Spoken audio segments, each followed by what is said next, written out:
broadcasting, and very soon the channel will be live.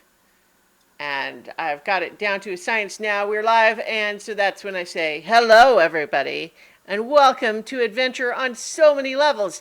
We're going to play some Dungeons and Dragons. Hey, Andy. Yeah. I'm Christiana Ellis. I'm the Dungeon Master. Our players tonight, we'll get into their characters in a moment, but our Paul Fisher, Good evening. Mark Kilfoyle, Who am I anyway? and Starla Hutchton. Hey. So, we're down a couple of players tonight, which is fine. We're going to do a side quest, side story here. But given that it is right around the 5-year anniversary of the start of So Many Levels Campaign 1. Exactly 5 years. Incredible. October 13th. Yep. Well, I mean, that would be tomorrow, technically, right? I don't know I don't know. That's what my Facebook memory said. It was 5 years ago today. So. Well, today is the 12th. Whatever. So. Okay. Well, doesn't matter. That's a rounding error 5 years at that ago. point. Close enough. Facebook Close wrong. enough. So, given that, and the fact that we were in need of a side story, I was reminded of one of my favorite one-shot episodes of the first campaign was another episode that had just Mark and Starla, and it was a pair of kobolds on an adventure for the dragon Sitslebik. And given that the pocket protectors are on their way to the Temple of Sitslebik right now, it seemed too perfect to revisit those characters. And so the original episode, if anyone wanted to look it up, was Campaign 1, Episode 52, entitled Sitslebek's 3. And so now we will present to you Sitslebek's 3-2. So, we are going to begin with Meg and Zeg. So, you impressed an awful lot of kobolds, in addition, of course, to the number one, Sitslebik the dragon, with the success of your last mission. Not only did you obtain some very powerful and important reconnaissance information for Sitslebik about the state of the town of Elamantia immediately following the destruction of that spirit of Lake Elamon. But you recovered a powerful spiritual gem artifact from the Temple of Elamon and presented it as a gift to the Great Dragon. Not too shabby. And you had fun and excitement along the way. You certainly showed up. Bleck, your supervisor, who by the time he finished walking back to the Warren, you'd already spread the word. And you were given a position of great honor and privilege, and everyone was very pleased with you. And so now, as the two of you are side by side in this place of honor, up to your necks in mud, please introduce each of your characters. Well, it so happens that I come from a long line of Zegs. So I'm Zeg, another of the long line. Which means there'll be another one, because if it's a line, it's not going to stop. I make things. I make things from my dreams. My dreams are probably coming from Sitslebik, but I have a little bit of a hard time figuring out exactly what they are. So it takes a little bit of doing this and that. Bugs, mostly. And grubs. Slime. Pieces of wood that I find. Things that don't look like they're doing anything right now usually make it into some of my designs. Very nice. So you do have all of your gear and contraptions, including your replaced animal companions, there with you in the mud. But before we explore that further, let's also meet Meg. I'd like to meet Meg too, because it's been like 4 years. Well, 3, but yeah. 3, whatever. Yeah. 3.5. Was I Zeg's sister? I'm trying to remember.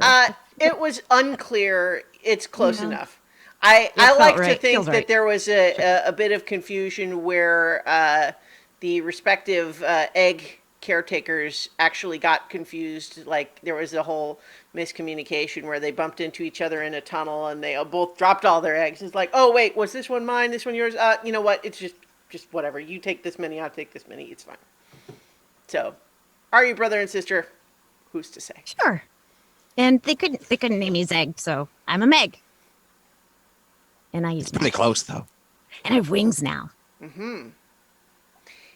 Yes, although some kobolds are naturally born with wings, both of you had wings magically granted to you.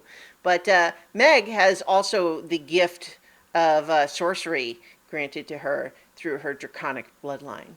And it is the fact that the two of you were so well regarded, so successful, so honored that you were chosen for this very important experiment. You see, Hutch, the Sitslebik's #1 inventor, has proposed a test to Sitslebik and gained approval for this trial run. You see, not too long ago, the heroes of legend apparently not only did they give Sitslebik his first real burst of power, but then they were apparently magically entombed in the temple for 100 years. So, Hutch is pretty sure that means that anyone who is buried on the premises will be magically preserved for 100 years. And he explains this to you as he continues to shovel mud into this little pit that you're currently in. And if you have any questions, you should probably ask them now because soon the mud will be above your mouth. How long are we going to be down here? Well, we have to make sure that it's an appropriate test, right? Because obviously, if you were just down here for a little while, that's not very useful. But if we could save people for a long time, more useful. You're not going to forget about us, right? Why would I forget about you? You're the heroes. You're going to be like the heroes of legends. Don't you want that? We're going to be the oldest kobolds that ever lived until the next group goes through the test. And then they'll be the oldest. Yeah. I guess that kind of makes sense. Yeah. And so, he is continuing to just dump mud over you, and gradually you are completely buried in mud. You feel it starting to, there's some sort of a chemical reaction happening, so it's actually quite warm as you feel it sort of gently hardening around you. And it's dark, and you're holding your breath. You're pretty good at holding your breath. And gradually, you start to dream. What do each of you dream about?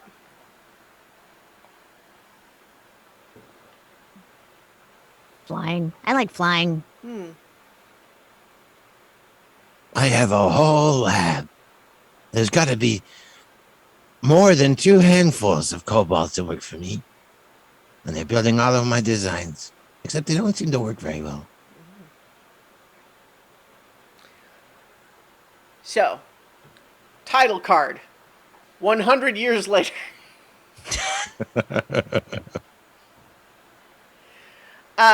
We pick up with a kobold community transformed. It's been 100 years, and Sitslebik and his attendant kobold, civilization have only thrived and grown more powerful. However, there's the whole Tashmian Empire doing its thing up on the surface, not really interested in competing with that. And since his most fervent admirers were kobolds anyway, Sitslebik primarily expanded underground, deeper into the ground, and eventually extending down into the depths where the bottom of Lake Elamon used to reside before the lake became more of a widespread marshy region.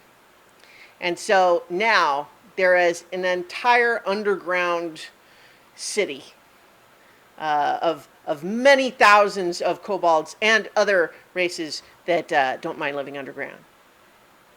And we are picking up with your character, Paul. Why don't you introduce your character as he goes on his rounds? We don't hear you. My name is Sneer. I'm a dragon shield kobold. I have a shield. Mm-hmm. It's made out of dragon stuff, like scales and snot. Mm-hmm. And I'm good. I'm good with it. Nice. I can protect people, things, stuff. Mm-hmm. And I do my rounds. You do. And you've been called down to a particular region of the city today because there was apparently some kind of a monster attack in a bakery, which is unusual target. Everyone loves bakeries. Why would someone attack a bakery? Even a monster. I mean, you'd have to be a monster, but even why a monster? Would a monster do it? Hmm? Why would anyone attack a bakery? It's Where are you going to get cannolis from? I don't know. well, that's your job is to find out. So All right. you have arrived at this bakery. It is currently deserted. Everyone who worked there has fled, and you arrived to find the place a shambles. A shambles, I say. Then I'm going to start investigating. Yeah. You don't even need to make a roll to see that someone has apparently stolen the ovens, which is no mean feat because they're built into the walls. They are stone like kiln like ovens. And somehow someone has chipped them out of the walls and carried them off. That's just insane. Yeah, right? And in Yeah. fact, when you go to try to find any sort of indication of how this could have happened, all you see are a bunch of tiny little, almost look like thumbprints. They're about that size. But they're like footprints, but they're just tiny. And of course, the stocks, their inventory was all completely looted. And the only real clue that gives you the indication that there's more to this, even than a strange robbery, is that scrawled upon the wall in icing is the message, "You can't catch me." Oh, I can catch you. Well, if you're going to catch him, it's probably by means of following some of these strange little thumbprint footprints that have stepped in some flour and left a trail. Well, then I'm going to get to start following. All right. Then So, nobody wrecks a bakery on my watch. yeah. Well, someone did, right? But you need to do something about it. When someone wrecks a bakery on your I'm doing watch, you got to something. do something about it. Yeah. I'm going to do something. Anyway, so you are following these tracks, and they are leading through some very unused tunnels, some places where there have been some exploratory little caves made in terms of future expansion, but mostly a lot of these tunnels would be small, difficult even for kobolds to go through. Like, you could get down and wriggle through if you had to, but you'd rather not have to. But you do anyway, because you're that committed. And you find a spot where there's apparently a whole little intersection of these little footprints. You see them going every which way. And it is impossible to tell which way the ones that you were following went. There's too many different trails going in all different directions. But there's one that's going somewhere that sends a chill up your spine. Because you know that tunnel goes to the old haunted laboratory.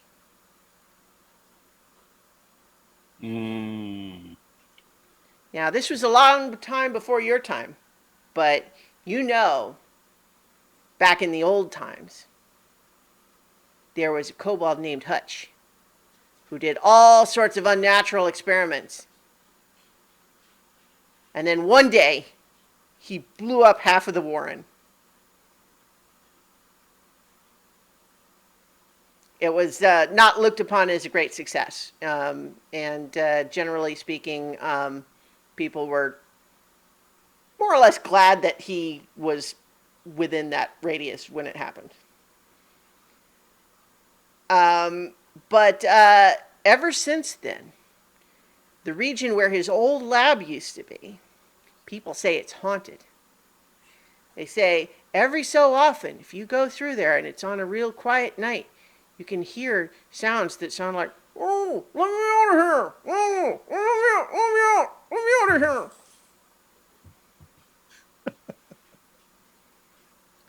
But, so most of the time, nobody goes there on purpose. But you have a second, sort of a sixth sense about this, that's somehow going to be how you unlock this case. Well, if you were going to hide another, where else would you hide it but someplace nobody goes? See, the key that tells you that this is important is that all of these other tunnels have lots of these strange little footprints. But the way to that tunnel has just one, and it's coming here from there.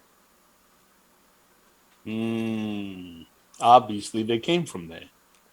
Or at least the one that I'm after came Yeah. through there. Well, so you have the heart of a dragon. That's why you achieved this special position that you have. You're brave, and you are not afraid to travel to old haunted tunnels.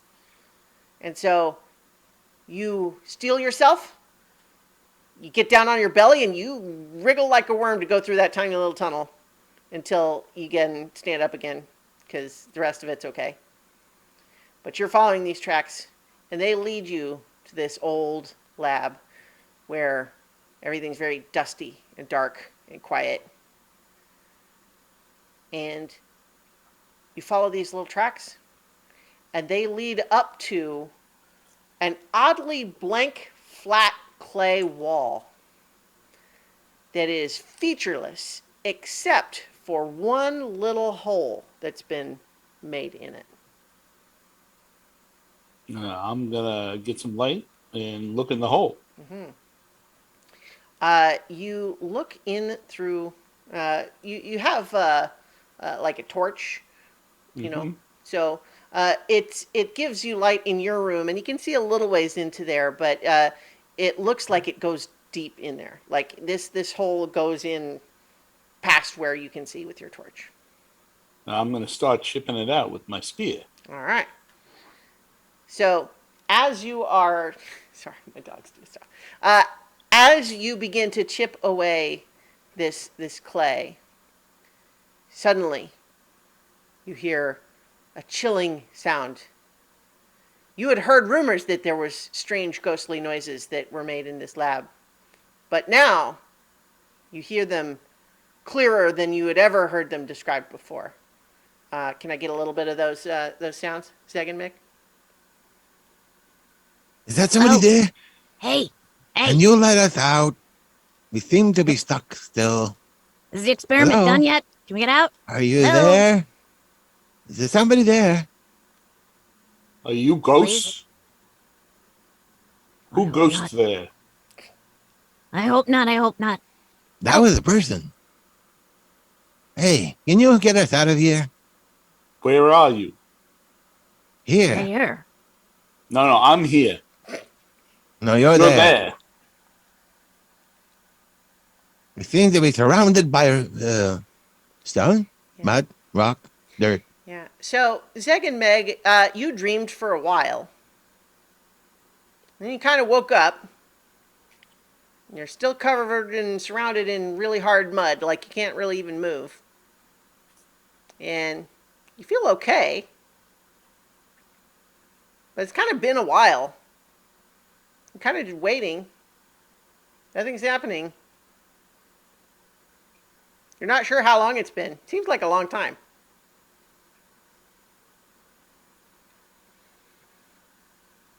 Is it done yet? Are we done yet? Can we come out yet? Did he forget? I knew he would forget. Didn't I say he was going to forget? I mean, yes, but maybe not. Did Hutch forget? Hutch? Hutch has been dead a very long time. It probably means he forgot. No, he got blowed up. That'll make you forget things. Yeah, he got blowed all over the place. It was not very pretty, so I'm told. I was not alive then. Oh, you're young. No, I'm Sneer. Oh. What's a sneer? Me. Oh. Are you still working on chipping out with the spear? Or I'm still chipping out. I'm still working on chipping out yeah. with the spear.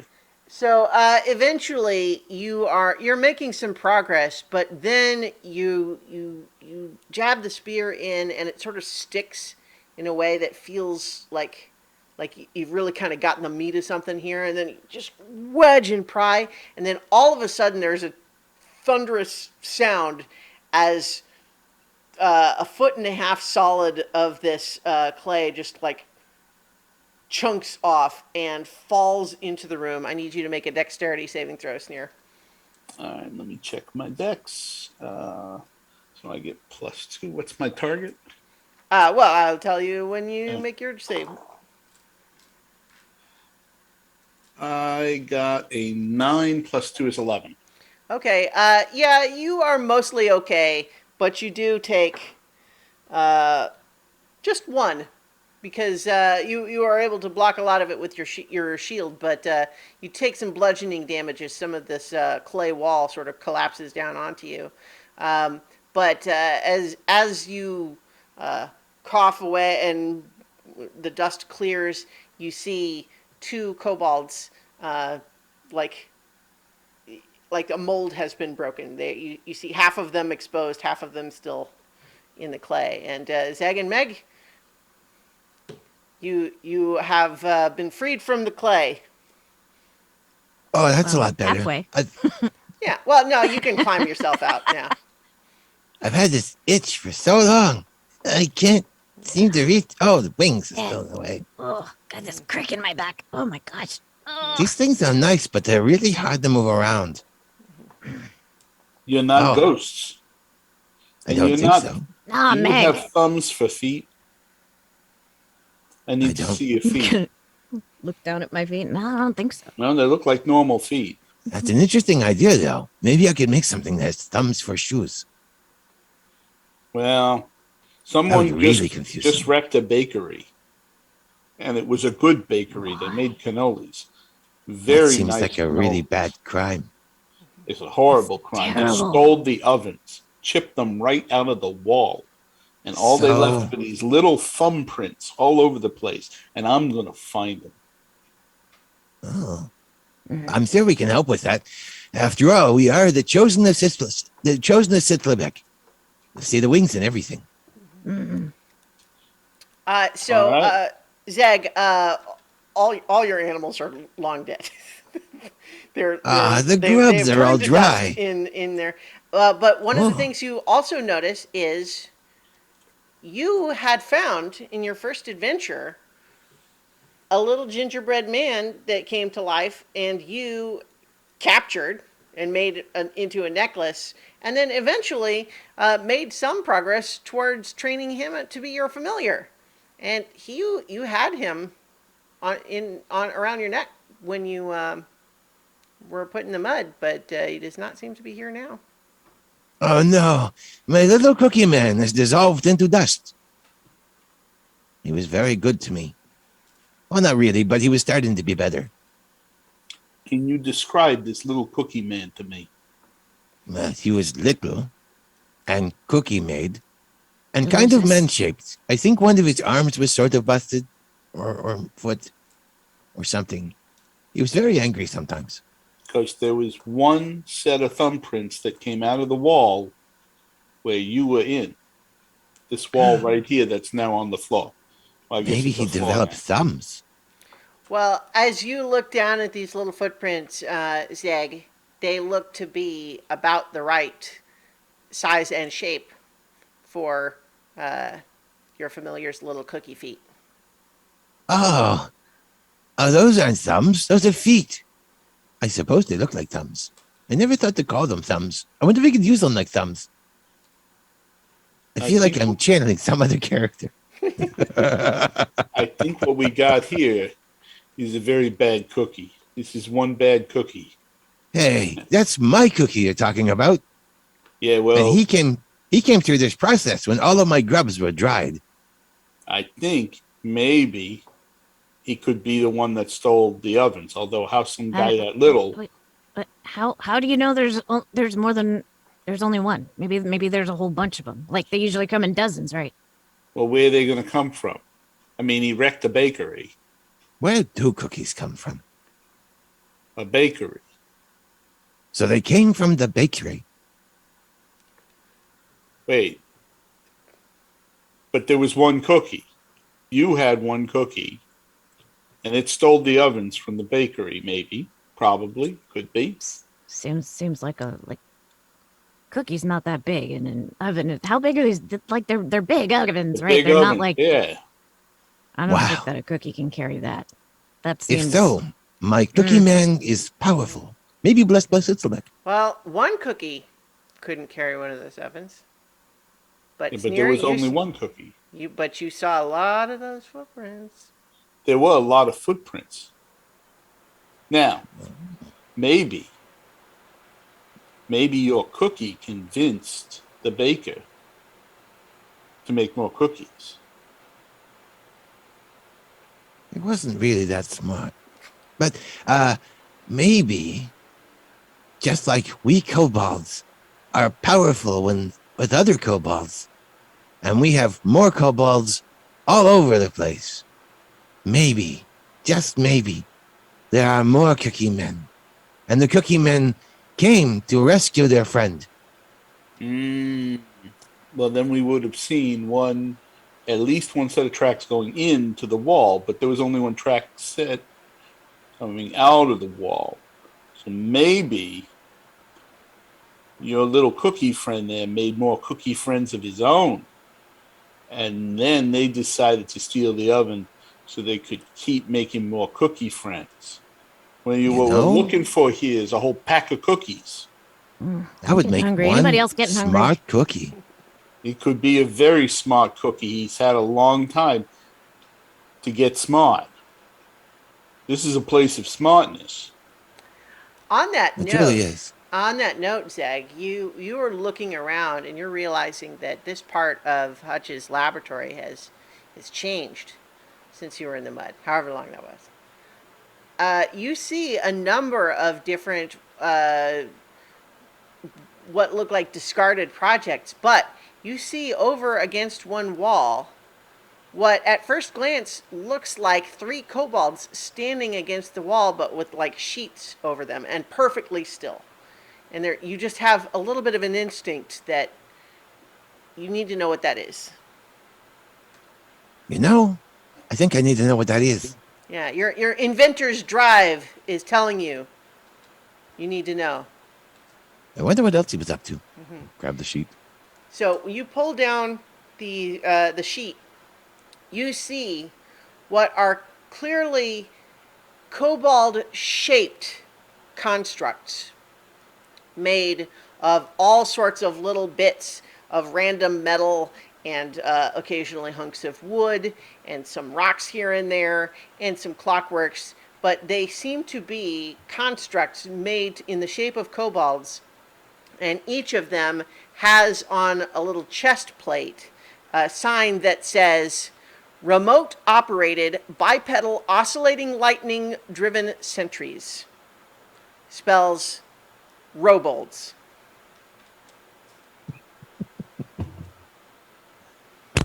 I didn't know that Hutch could spell so well. And then I wonder what they do.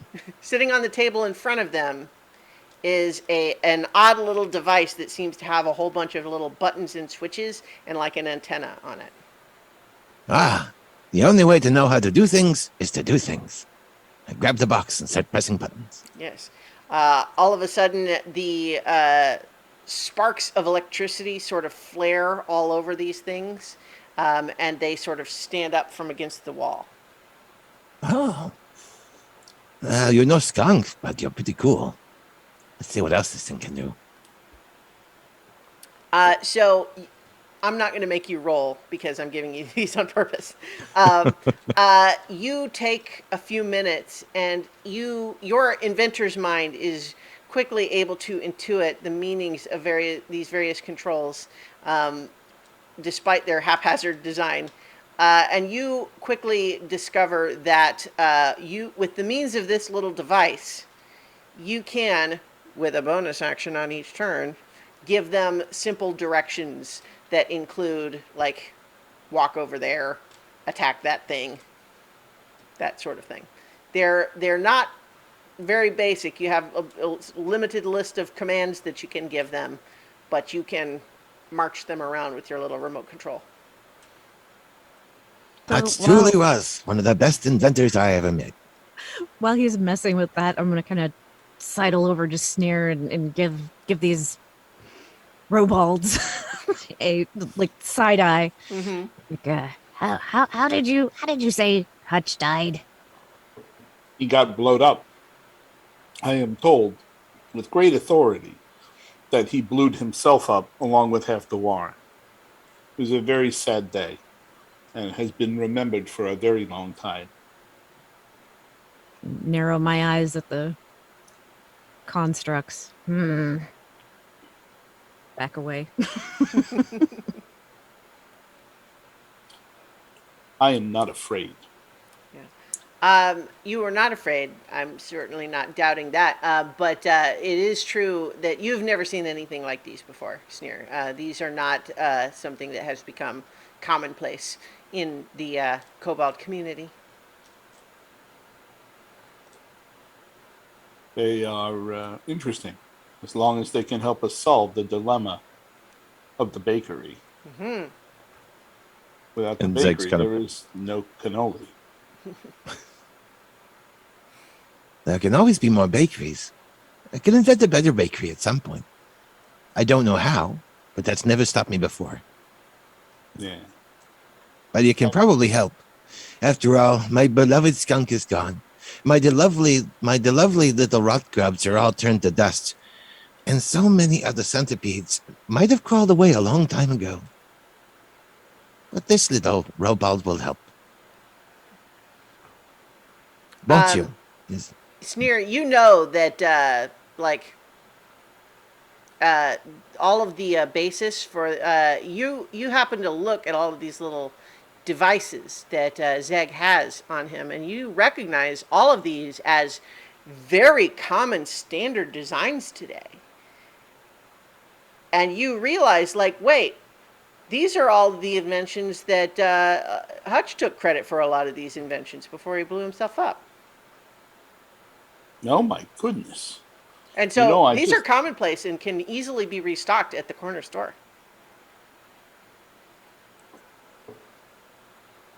Everyone has a scorpion on a stick and skunk in a cage. Those are, yeah.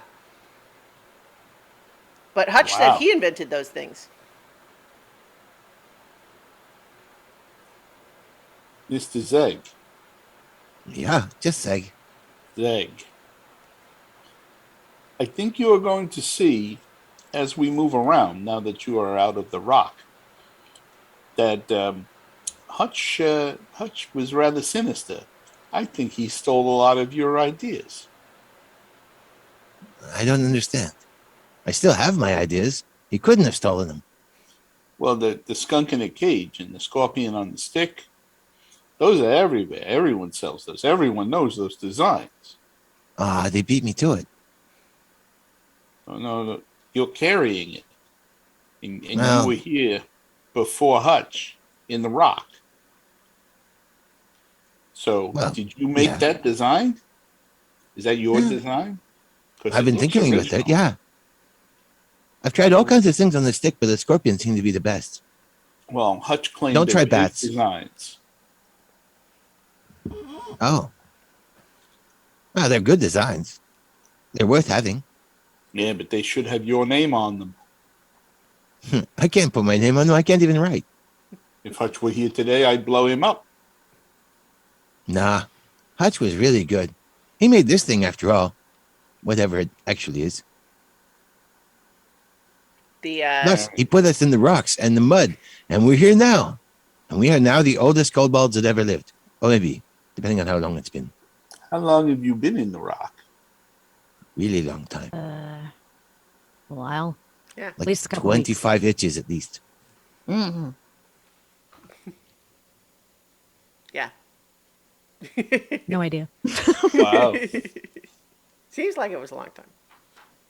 Well, first we They need to they find... don't talk about us at all. Like we were pretty famous. Like, I mean, that's why we were chosen for the preservation. The chosen of Sitslebik. Mm-hmm. No one ever mentioned you guys. No Zeg and no Meg. Hutch, we know Hutch. Hutch invented things that he stole from you, and then he blowed himself up and killed half the Warren. Very sad day. Why was it sad? Because he killed half the Warren. Oh, that part's sad. Yeah, that part's sad. That's a very sad day, and you know That's amazing.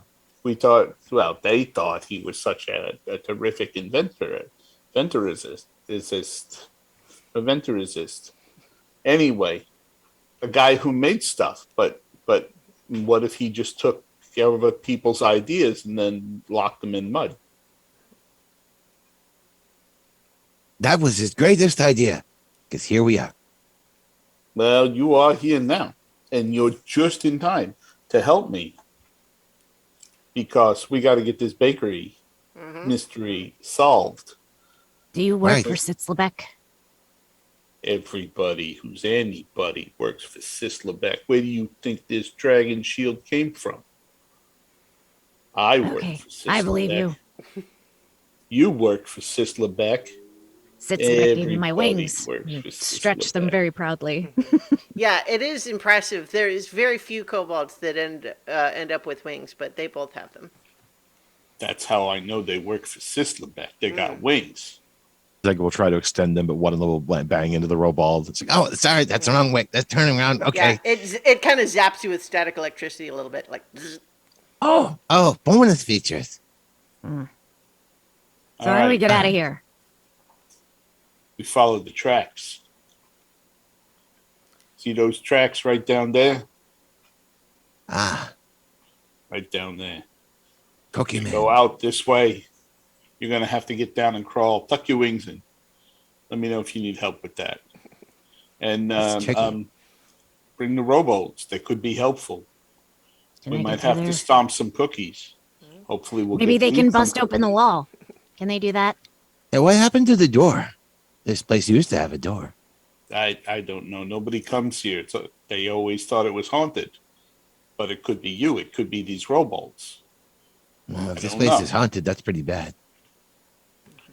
Well, I am not afraid. That's why I came here. But most people, they are afraid. They won't come here. Well, that's dumb.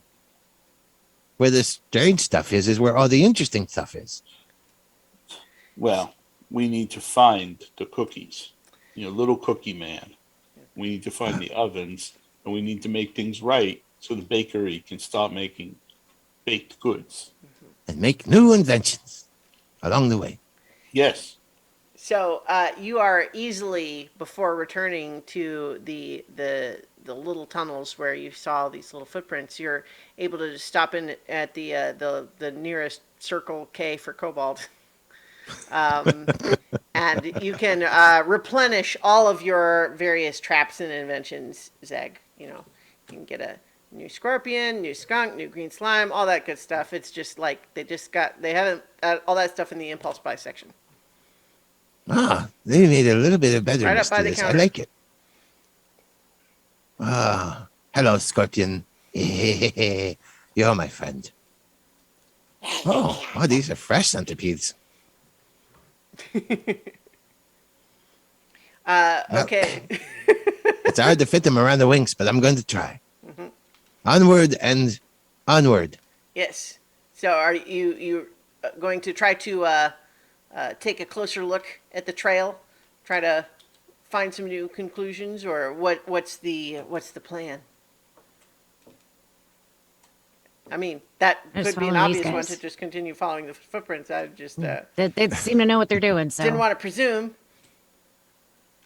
Well, Sneer, where do you think they are going other than the place where you found us? You with us, Paul? Paul? I'm sorry, I spaced out there for a minute. Oh, okay. Are you following the footprints? Is the question. Yes, Okay, yeah, yeah. you know, the Circle K has got a very nice magazine section. All right. So, Cobalt Metropolitan had an Yes. interesting cover story. Yes. Cost So Cobalt. as as you start wriggling through these little tunnels, you are able, with some fiddling, able to get the robolds to crawl as well, and you're kind of following through and trying to figure out, if you can, where more of these little trails go, when through one of the small tunnels you hear what is obviously the sound of a kobold woman saying, "Help! Help! They're stealing my candy!" Ooh, candy. Let's Let's go that go. way. All right, we followed the voices. Yeah, so you make your way through this narrow tunnel, and it comes out near the ceiling of a large cavern where there's a number of different kobold dwellings and one of the neighborhood's finest candy stores. But the candy store seems to be in chaos. There's all sorts of craziness happening down there, but you are coming out of a narrow tunnel near the ceiling, and so you're going to need to try to climb down in order to get to where this candy store is. can't All I right. just fly? Yeah. Yeah. I need to climb. Do I need to roll to climb? You can make an acrobatics check for me to try to make your way down. Okay. I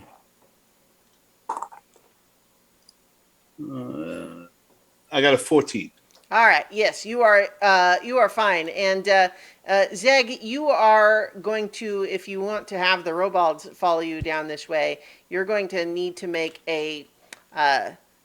Let me think. Probably I'll give you dexterity to use the little remote control to try to guide them down this little steep slope where it's coming out of the tunnel. I'm gonna make a check for each of the three. Okay. First one is a natural 1. That's a good start. Okay. Yeah, that one sort of tumbles down, rolls over a couple of times, lands on its face, and starts going tick, tick, tick, tick, tick, tick, tick, tick, tick. That's probably not right. I think it's broken. Second one, the dirty 20. Okay, yeah, that one you managed to land fine. The first one, you were just working out the kinks of the first one. Oh, it's the other buttons. You have to press the both at the same time. And then kind of twirl your fingers a bit. The third one is a 17. That one is also fine. The one that is on its face ticking has started to do a strange, like, whining sound, like in addition to the ticking. That seems bad. It's probably not the thing you wanted it to do. Well, yeah. So, what is your response to this presented scenario? Is it responding to commands anymore? It seems to be malfunctioning when you try to just use the remote control. Maybe it needs a hand up.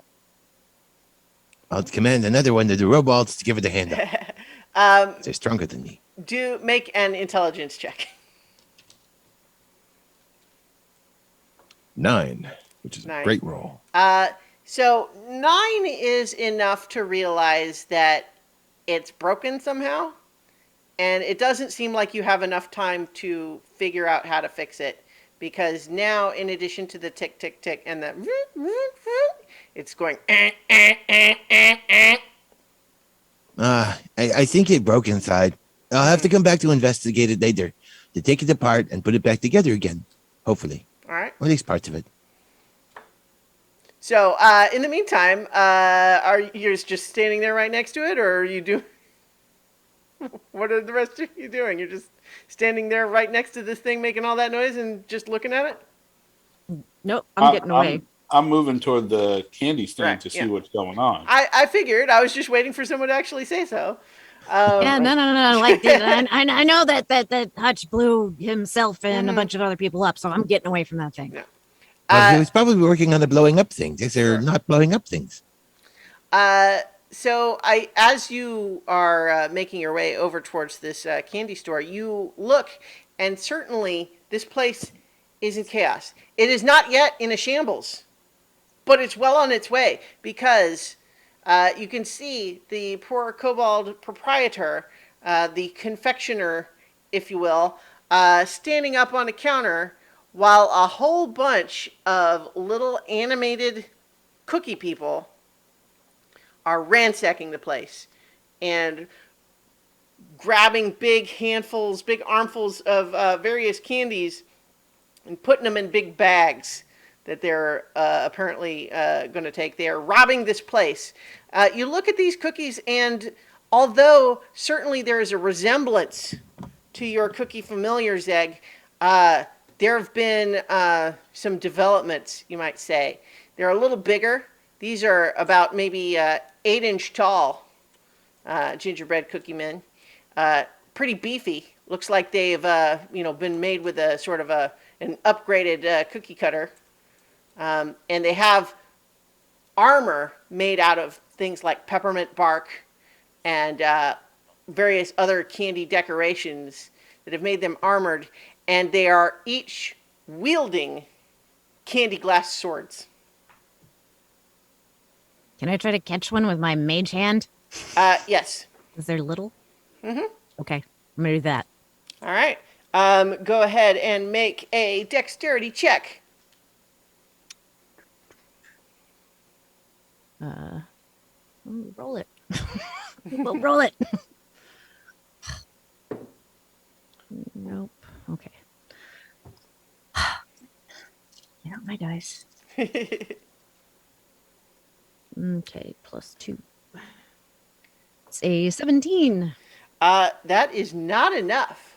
You thought you had it, but it somehow manages to wriggle free, and then it lands on its feet, looks to you, and points its sword at you and goes, "Ah!" And then all of the cookies suddenly turn in your direction. Sounds They're like time for amazing. firebolt.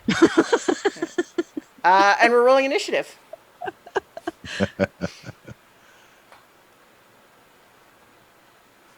I got a 5.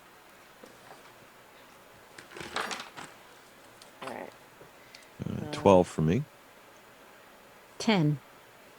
Okay. 12. Meg. 10. Okay. Oh, all right. The cookies go first. So, there are, at a rough glance, probably a dozen and a half of these things. Perhaps even a baker's dozen and a half. It's hard to tell because they're all over the place and they're small. But it seems that groups of them swarm in to attack each of you. And let's hang on. Let me. You each suddenly find yourselves surrounded. Hang on.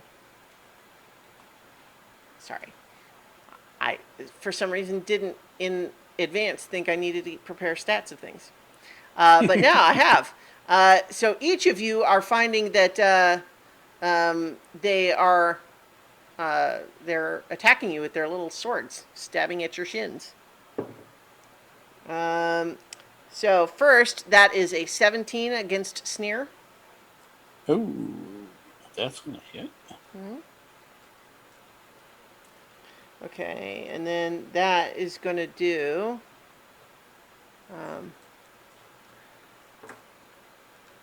3 piercing damage to you as they stab at you with their little swords. For Zag, the ones attacking you get a 15. Oh yeah. All right, and that's going to be 7 Oh, to you. Just trying to remember. Yeah, you have the lowest amount of hit points compared to everyone, so I was just double checking. Okay, and then against you, wow, they rolled high. 23 against Mag. Oh, jeez. Yeah. Oh boy. For 6. For 6 damage. You notice, Zag, that they do not seem to attack the robots. ah. So right now, you are in a partially ransacked candy store surrounded by swarms of little cookie people who are trying to stab your shins with swords. What would you like to do about it, Zeg? This is not what I expected. Robold attack. All right. So use the bonus action to command the robots to attack them. Okay. So let me. Sorry, I had decided what they were going to be and everything, and then I just didn't have it up. One moment. There we go. Okay, so they sort of lurch forward and then start bending over at the waist to try to smash at these cookies with their fists. So the first one, which one did you tell them which ones to attack? What are you like? You're directing them with basically, your remote control, right? The one's right in front of me. Okay, so the one's attacking you. Yeah. Okay. Clearly, I must attack the one in front of me. The first one misses. Second one hits and does 6 damage, crushing. Crushing like 3 of the cookies that were attacking you. Okay.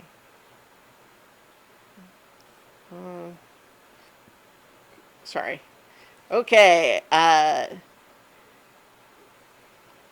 Here we go. So that was my bonus action. Yes. I hope this works. And he's going to try to extend the wings out. And I'm going to use the disengage action Okay. and try to move up and try to fly up. Okay. Basically. So I think that you can't hover. So No, that's like fly back out of the chaos. okay. Well, so are you flying out of the store, or are you wanting to like perch on one of the displays or something? On a display if I can. Okay. I will allow you to describe to me what kind of candy is in the display that you perch on. Cobalt candy.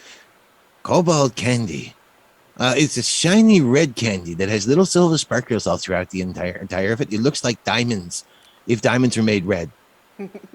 Very nice. They're like all day sucker kind of thing. All right. So that makes it Meg's turn. You got little cookies attacking you. How far away are the other 2 from me? Well, I think not far. You kind of came into the store together, so you would be right next to each other mostly. I think Okay. Zeg just flew a little ways away. Trying to decide. Looks like all my stuff is like kind of ranged. So Yeah. I want to get so that I have 10 feet between me and the other. Well, 2. so let's say that if you wanted to be, like, if you had all 3 been in a line, you would be 10 feet away from Sneer on the other end of the line. Zeg just flew away. But the ones that are attacking Sneer are 10 feet away. Okay. Because I have the poison spray cantrip, and that seems like it might be useful. Well, with For the a group of- caveat that Sneer is also standing right there. Yeah. Um. I think if it were like something more precisely targeted, you could target just the Yeah. cookies. But poison spray is like a cloud, it's a spray of Okay. poisonous gas. Yeah. So we'll go with firebolt then. All right. Let's see an attack. Just click on it. Let's see, it's a +4 to hit. Okay. Is a 14. It does. Go ahead and roll damage. Mm, it is a 1d10. Not prepared for this. Okay. That's a d10. 4. Okay. Yeah. So you manage to blast apart one cookie, and then another one gets a glancing blow, and it's just set on fire, and it immediately starts running around, like it drops its little candy sword, and you can see its head is on fire, and it kind of runs around in a panic for a little bit before it sort of just falls over and burns on the ground. But there's still a bunch of them attacking. What are you doing, Sneer? Um, Oh, Can I sorry. Did also you have move? anything else with your movement, Meg? yeah, I was gonna say I would like to move away.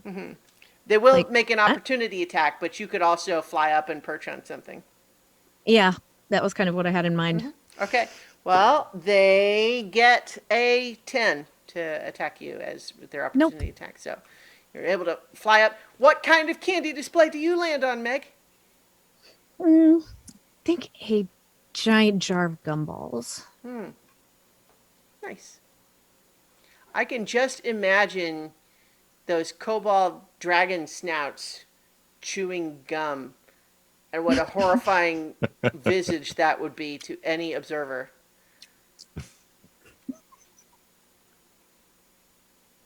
Because they don't really have like lips in the same way that we do. It would mostly just be, All snout. yeah. Anyway, so you do that. Now it is your turn, Sneer. I'm going to move to make sure that I'm within 5 foot of one of my allies, which will give me advantage on my attack roll, and I will take my 2 spear attacks. So I think you can do that. You know what? What I will allow, the way that pack tactics is generally supposed to work is that it's like the idea is that you're both attacking the same enemy, right? Like if you're both within 5 feet of it. But I think in this context, like they both just flew up and out of the way, right? I will let you have. I don't think you can get the pack tactics this time. All right. Are you well, attacking the ones that were attacking you? Yes. Okay. I'm going to attack. So you can move out of their space so that they're not just like all around your feet without taking an opportunity attack, but you couldn't move farther away. Okay. All right. So you can And attack though. All right. That is a turn 21. That will definitely hit. All right. And it's D6 plus 1. I believe you have 2 attacks. Yes. Should I roll them both or? Well, go ahead and give me the damage.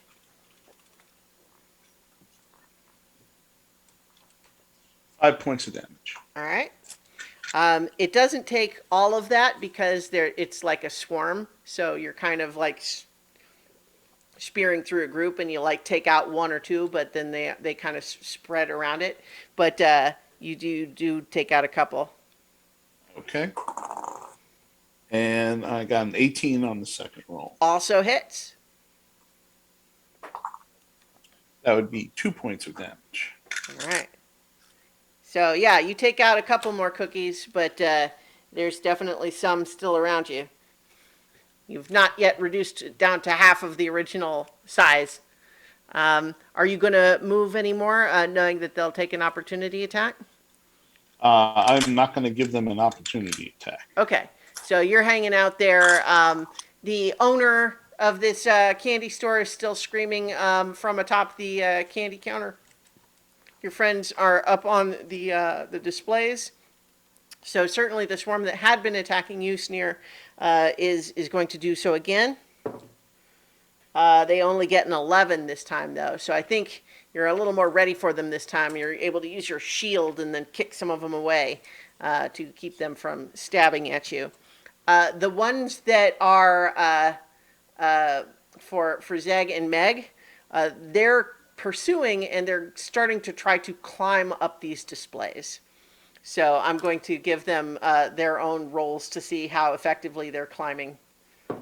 The ones pursuing you, Zeg, not very effective. They're they've lost some of their grip texture on their arms. But the ones pursuing you, Meg, were much more successful, and they have swarmed up the side of this gumball display, and they're going to attack you again. That is going to be an 18 to hit. Yep. All right. 7 damage. Okay.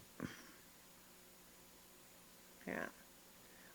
Okay. And that is all of the cookies' turn for this round. Zeg, it is your turn again. These are really neat. I can almost study later. Robots, help Sneer. All So right. they're going to attack the ones around Sneer Sounds and good. possibly give him pack advantage if they're Yes, they allies. definitely will. So one of them hits. The other one does not. All right, 7 damage. But it is again, it's the bludgeoning. Like they kind of spread out, so it crushes 3 of them. So it is almost reduced to half of its original strength. But also, those robalds being around them, Sneer, will give you advantage on your attacks this round. What else for your turn, Zeg? You see them trying to climb up the display around you. But they are already climbing up on Meg's, right? Yes. Okay. Well, it always takes many legs to fight many legs. So I'm going to toss the basket of centipedes towards the ones that are attacking Meg. Okay. So do you roll initiative for your centipedes? I do. Let's see. They get 19. God. 19. All right. Nice. They are literally tougher and faster than me. Go, my many-footed friends, All right. and fight my many-footed enemies. Yeah, and like the confectioner's like, oh, is that the Circle Cobalt variety pack? I love that one. Anyway, so the centipedes will act on their turn, right? Yeah. Yeah. Okay, Meg, it is your turn. All right. So they managed to climb up this glass jar, which is pretty impressive. They have little bits of sticky icing on the hands of their little arms, and they're going up like suction cups. All right. Well, then I'm gonna aim downward to this like 10-foot area, and I'm going to cast poison spray. Okay. Good. So It is is that a Constitution save. okay? Yeah. All right. And it's a DC 12. Oh, they just got a 12. Oh no. Yeah. Sorry. Is it 0 for if they see? Yeah, because it's just a cantrip. Yeah. Yep. I think that. Yeah, never mind. They don't suddenly have little cookie gas masks on or anything. But yeah. They don't have lungs. Yeah. Dang it. I will say though that Zeg, like looking at these things compared to your old familiar one, it definitely looks like they went through like a suiting up for battle montage to have all sorts of like armor and gear and stuff like that, and then did sort of the G.I. Joe thing where there's every one of them is a little different somehow. Anyway, so that was Meg's turn. Are you moving or anything? Yeah, I'm gonna fly up and over again. Okay. All right. So they are going to make another opportunity attack, but they missed this time with only a 9. Yeah. So maybe land on the. You can land up like perched on some shelves if you want, or on the counter next to the confectioner. Yeah, we'll do that. The ladder.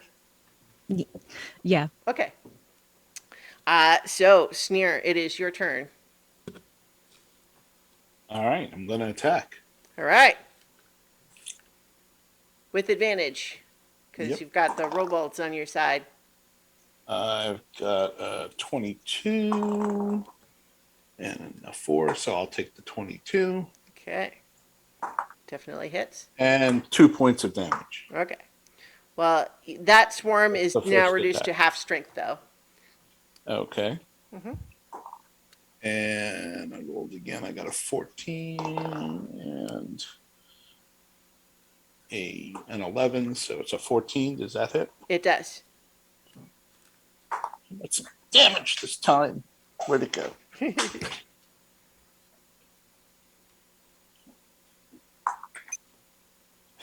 thing keeps rolling a 1. I got 2 points of damage, and I'm changing dice. All right. Well, so you still have reduced it a little more. You're picking off, you're with your spear. You're spearing one cookie at a time. You're getting them, and I think they're stacking up like kebabs on your spear. So Cookie Bobs. once you reduce the swarm to half damage, or half size, they do less damage with their attacks. But it is now time for the centipedes to attack the ones that were going after Meg. All right. Bite. Bite. 19 to hit. Yeah, that'll hit. 8 damage. I rolled Okay. minimum damage. Well, so 8 Or damage plus. though, like it would be piercing damage, and technically as a swarm, it would typically be resistant to piercing damage. But swarm versus swarm, I think makes sense that they wouldn't be resistant in that case, right? Because the logical explanation for why they're resistant is that they're spread out, right? And if you're swinging a sword through a swarm, it's not all a thing. But when it's swarm versus swarm, I think that it does full damage.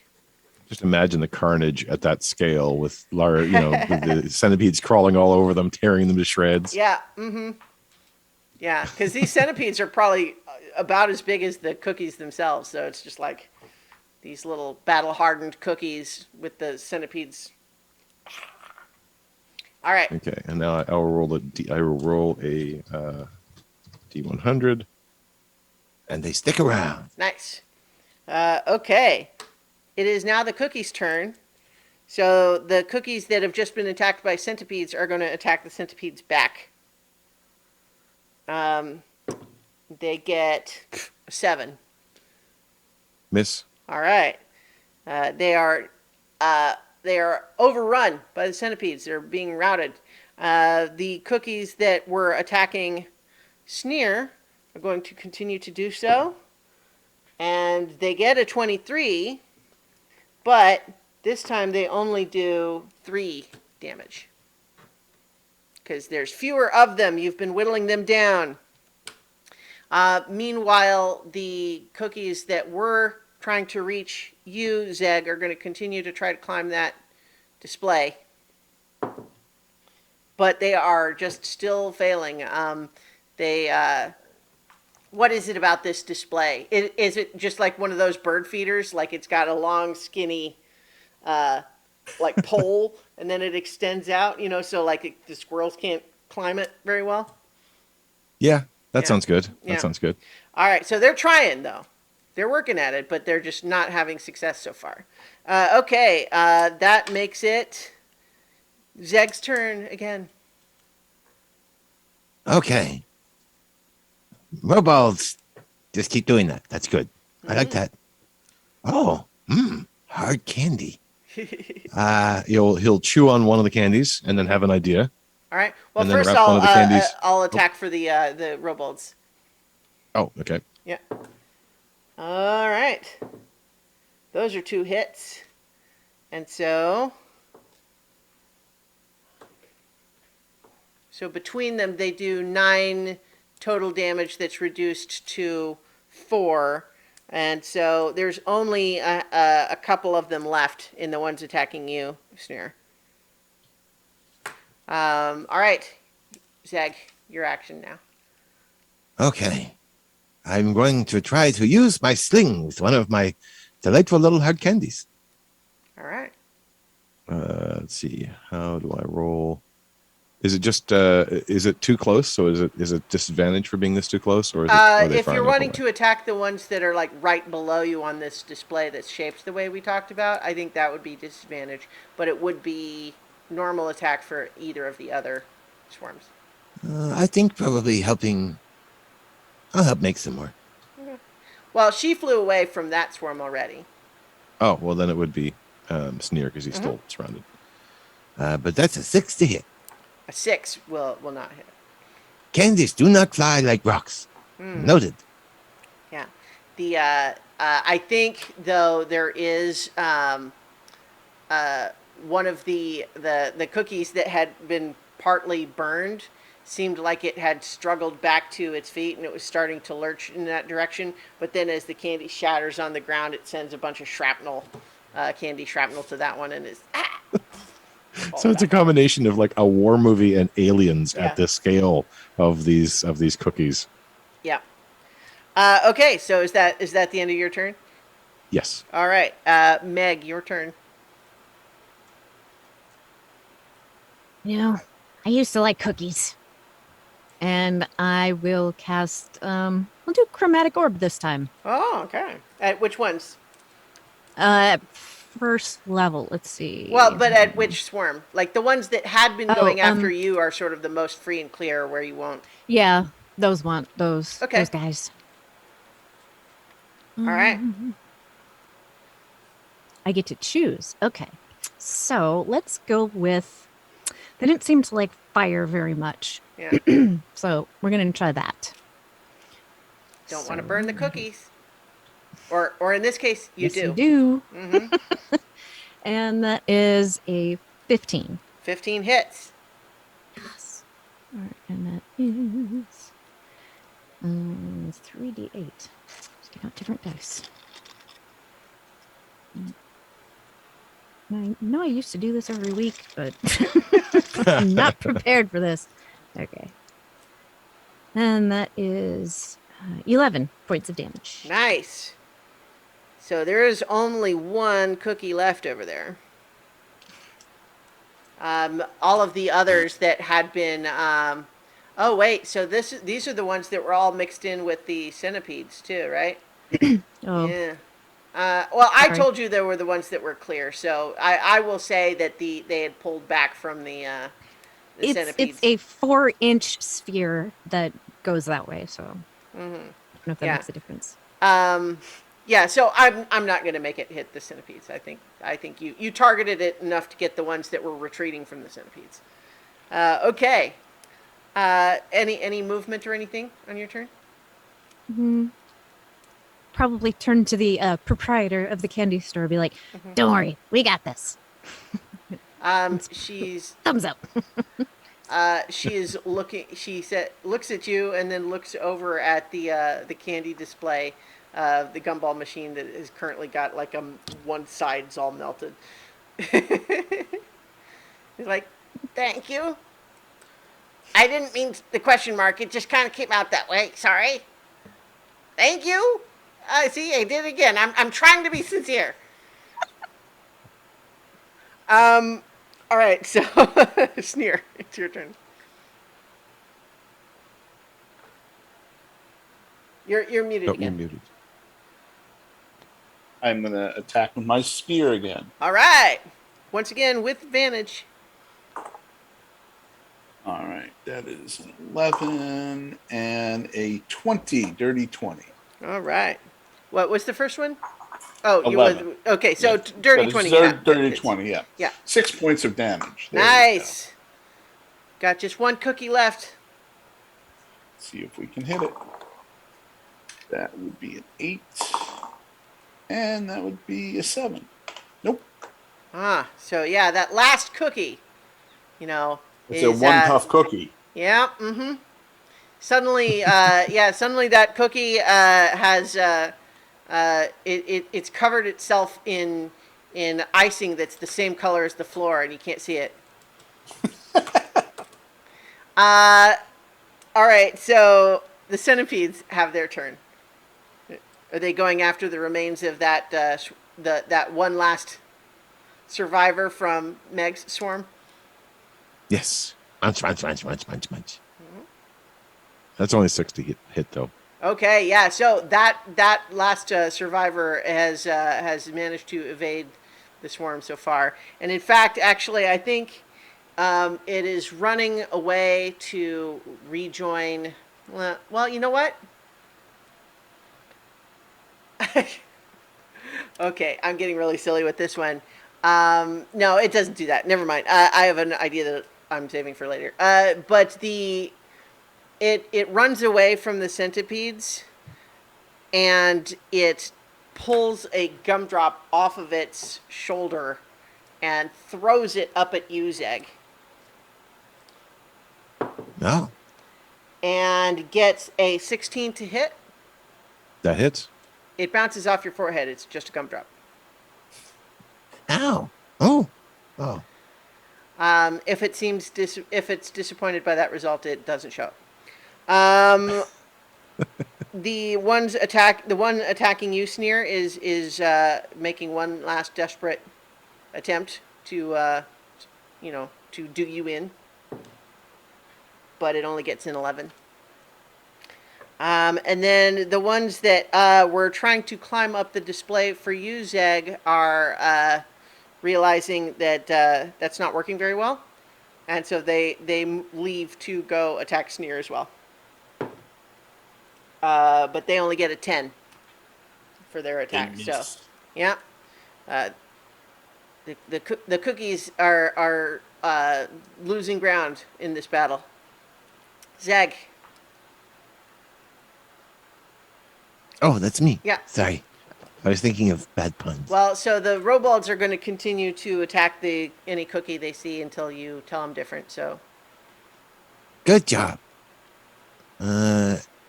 So there is still most of the swarm that was around me, but it's now moved over to the swarm with Sneer. Right, and then there's one cookie left from the other two swarms, each. Okay. Are that you want me to roll for the robots first, or I can do yes, either yes, way? please All do. right, so. That is a 12 to hit. Oh, which does just hit. So I think the last one that had been attacking you, Sneer, is crushed beneath a robald fist. Bald fist-shaped construction of, bits of bone and metal and rocks. And it's crushed. Then the other one attacks the swarm that has come to attack but misses. So, Zeg, your action. Okay. Swarm versus swarm.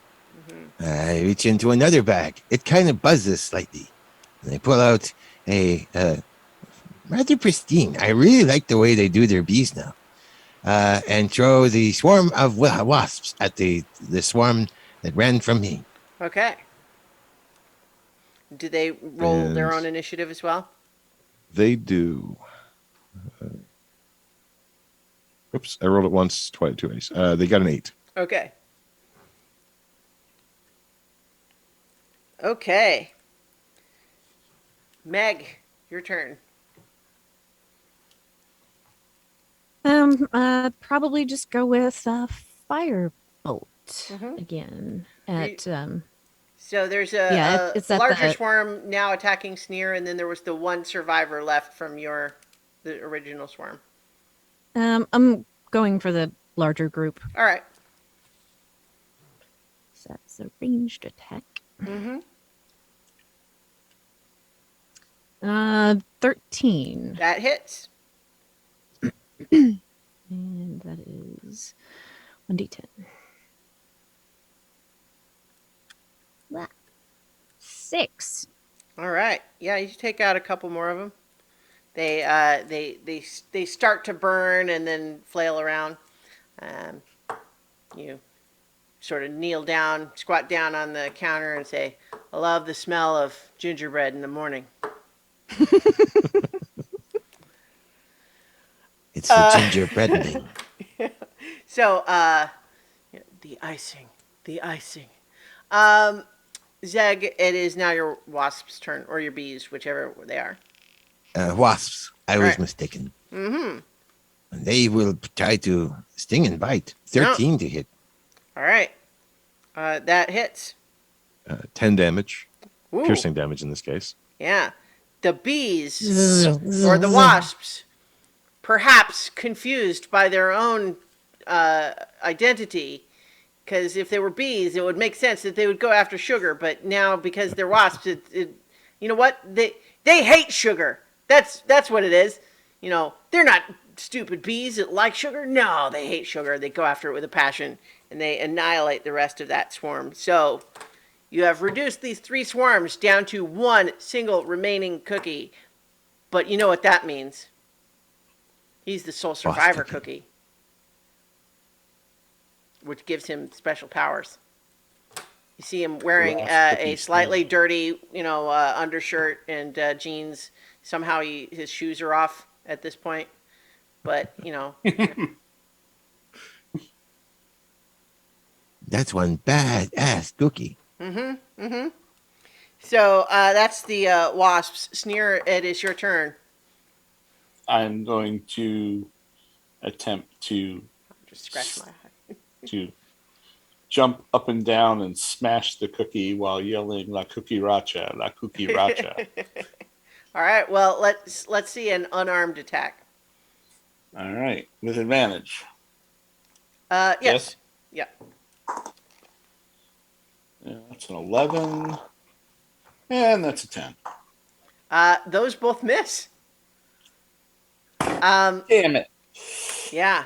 There goes It my is comedy gold. it is the centipede's turn now. But here's the thing: you can't really control the centipedes, right? No. I Okay. think they probably would dissipate at this point because they're really Yeah. just an area effect. Right. Yeah. So they just all crawl off and hide in various corners of this candy store. And in the meantime, now it is the cookie's turn, and that cookie is going to disengage, suddenly running to the entrance of the store, turning at all of you and pointing, and then disappearing around the corner. They have my fingers now. They have fingers Well, now. like it had its sort of doughy arm. You got it.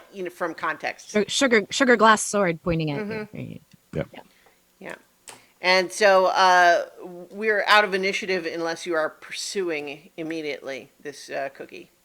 I am not afraid. I am going to pursue. All right. Well, we will would stay say- in initiative then. Everyone can follow him. We must charge. We must go after it. Well, so Zeg, it is your turn first, though. The only remaining cookie has fled. I can't see it anymore. No, it ran out the front of the candy store. All right. Let's see if I can get the balance. I'm going to try to glide out through the door, and Okay. it's going to be awkward, even if he succeeds, because he's awkward. So And try to just see it as goes you down. reach the threshold of the door, kaboom! From out in front of the store, and you are blasted back into the candy shop as the entire front of the candy store, like facade. It's not like a big glass window, but the whole facade is sort of just blown inward by the shockwave. You take no damage, but you do land prone, and you realize that oh yeah, we left that rowboat out there making noises. So Oh, that's what it does. That's Yeah. very clever. Do it. I think there's a moment where you say that's very clever, and then Sneer and Meg both kind of turn and look at the other two that are standing right there with you. Yep. Robots, stop. They I straighten think I back might have up. gotten it. See, they're fine.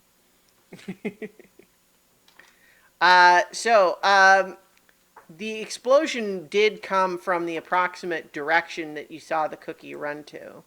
So you might choose to pursue still if you want, but I think it's a reasonable conclusion once you look back out the front of the store again is that it might have been trying to run back to that same tunnel that you came out of, but there was a big explosion that happened.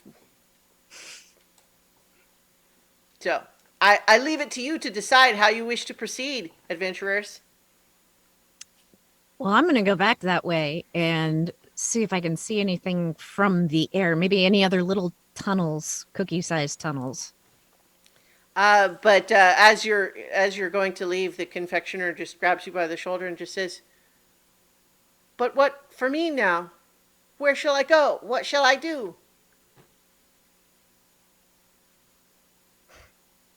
You must do as all kobolds must do. Find a way forward. I would start with a broom. I put a hand on her shoulder and say, "You must rebuild. If we survive this, we will come back and help." Crunch, crunch, crunch. Make more candy. It's really good. Well, if my candy can help fuel the victory of three great warriors such as yourselves, then I will consider it a duty done for Sitslebik. For Sitslebik. Sitslebik! Alarm sit, dog that. Alarm sit. Mm-hmm. All right, so you head back towards that tunnel. Yes. You do see. I had a brief image in mind, but it's a little too dark. I won't go there. You do see there's a big sort of small, like a small crater where the Robald was, and there's a couple little pieces scattered around. And then you can see just like up the Crumbs slope a around little the bit edge. is the opening to the tunnel. These would be very useful in making bigger holes in tunnels. I mean, you don't see any sign of the cookie, but it was a big enough explosion you wouldn't necessarily expect to see a sign of a cookie. We don't see a trail of melted gumdrops and cookie dust. Okay, so Maybe the shadow of a disintegrated cookie on okay, along the now, wall. see, that was the one that I decided not to do.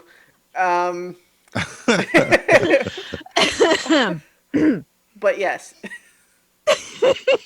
So because it's already been invoked, yes, you do see that. But I wasn't the one. Anyway, so yes, you suspect that the cookie attempting to flee was interrupted in that effort by an exploding Robald. It worked perfectly, just not the way we thought. So we have to find the rest of them. And the first one, it doesn't look the same as the one that I had. These look bigger, tougher, grummier. Are there other tunnels with more little footprints? Yes. There were more tunnels, many more footprints. I thought it was one that had just been running all over the place, back and forth. But now we know there are more. But we must find the original. You must either get control of its egg, or I am afraid we must kill it. I tried to kill it once before, so that's okay. All right, we're good. Do we have any cows around here? I don't know. I think that underground, the kobolds probably have alternate weird underground livestock. So not cows, but you might have some sort of a cow equivalent that's like a giant bug or something. I think we need like some milk grenades if there's so many of them. Ooh, cocoa. Mm. Maybe I was could have thinking some we sort of should thing. Set them on fire. If it's cocoa on the inside, and when you throw it, it explodes into milk. I'll call it a cocoa puff. I like that. That could be good. I'll let you keep that one. You know I what? I think that idea is cuckoo. God. You know, if I were to use it on more than one cookie, I'd be a serial killer. Mm-hmm. Well, if you just burn them up, then you have an awful lot of cookie crisp. Yes. Anyway, There Anyway. are more tunnels with these little footprints that you can follow if you wanted. Is I it possible to restock at the Circle Kobold? Yes, you just head. In fact, there's just one on this same block that the proprietor came out to see what happened when there was the big explosion. I'm going to need another one of those. Another one of those. That's all I can carry. Thank you. I'm going to Happy eat to the help. cookies that are stuck on my spear. What? What are you doing? I'm going to eat the cookies that are Okay. stuck on my spear Yeah, and offer them to Zeg and Meg. here's the thing: they unfortunately taste kind of bitter. Not good. Nah, These are bad cookies. Overbaked. bad cookies. All right. Yeah. I smashed them off my spear.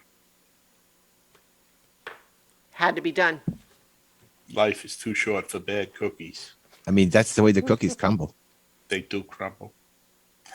If they were cannolis, I don't know if I would still smash them, but Cannolis don't have arms and legs to like run around and stab you with, though. I think Not Zeg yet. would It's make big a enough that we cannoli could that roll would do over it. you. Zeg, you could make a cannoli that would stand up like a person. Well, I don't know. You're I didn't smart make like the cookie, that. man. But So I another can tunnel, try. huh? Yeah. Another So- tunnel. Let's go. All right. Half So kobold, half cookie. yeah. So you have the tunnels that you were actually kind of going through before you you heard the sound of distress. So you continue in that direction, and you find yourself going down and down and down, following these trails, and you start to smell something as you go through these tunnels, and it is a smell that fills you with dread. It is the smell of fresh baking gingerbread. Is it bitter? Does it smell bitter? Well, it's hard to tell from the smell. All right. Well, obviously, this is the way we must go. Mm. Here lies our destiny. We will not be afraid. Well, with only 14 hit points, a little bit afraid. Well, you guys could take a short rest or something if you wanted. But I- who Yeah, knows probably how take a many moment. more cookies they could bake in that time. I leave I it wouldn't to mind you. pausing for a moment. These are the hard decisions that kobold adventurers must face. I will stand guard over the two heroes, Zeg and Meg, while you rest. I Alright. will not allow you to come to harm. It is a D6. Is that what it is?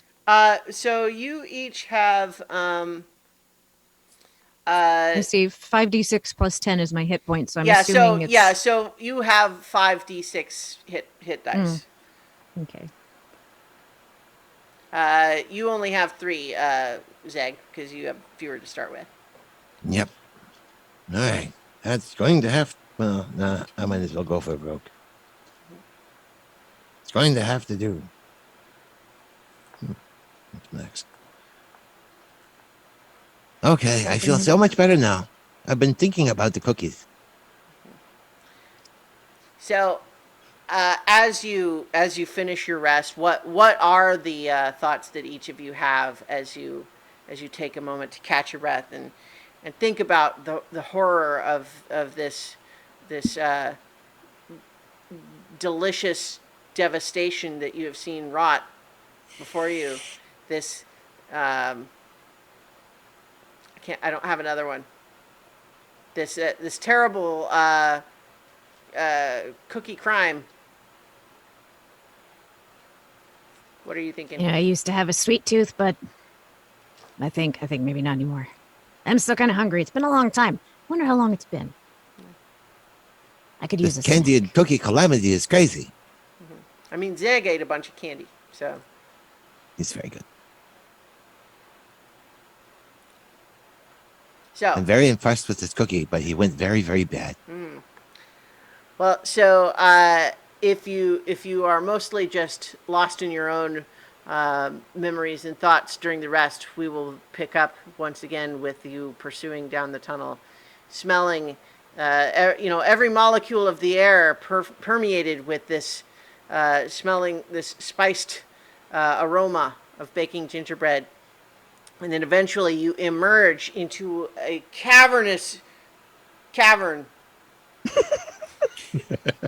And you see this enormous space laid out in front of you, and you can see all along one side is not merely the stolen ovens from the bakery you were investigating, Sneer, but many others, presumably stolen from other bakeries that were just not on your beat.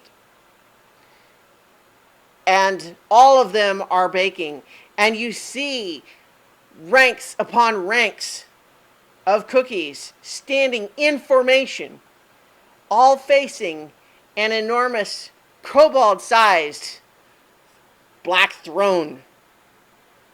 And sitting on that throne, wearing a hooded cowl robe, like a hooded robe with the hood down over the face, appears to be a kobold.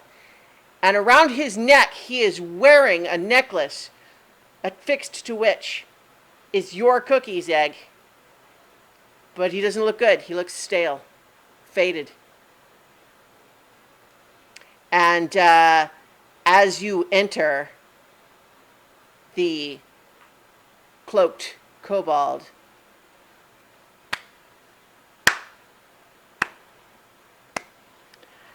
I knew you would come someday. And he pulls back the hood, and it's Hutch. Bum, bum, bum. Oh, hi, Hutch. Yeah, I thought you were dead. he looks kind of dead. Other than the part where he's sitting up and talking to you and moving around and stuff, he kind of looks dead. He does not look healthy at all. His eyes are kind of like glazed over. He's got big scar down one side of his face. His color is almost gray, but he does sit there in that throne and just say, "And now, the fated day, the confrontation that I have long dreaded reaches me, but you will find that I am prepared. So come, strike me down if you can, and let this cookie war commence."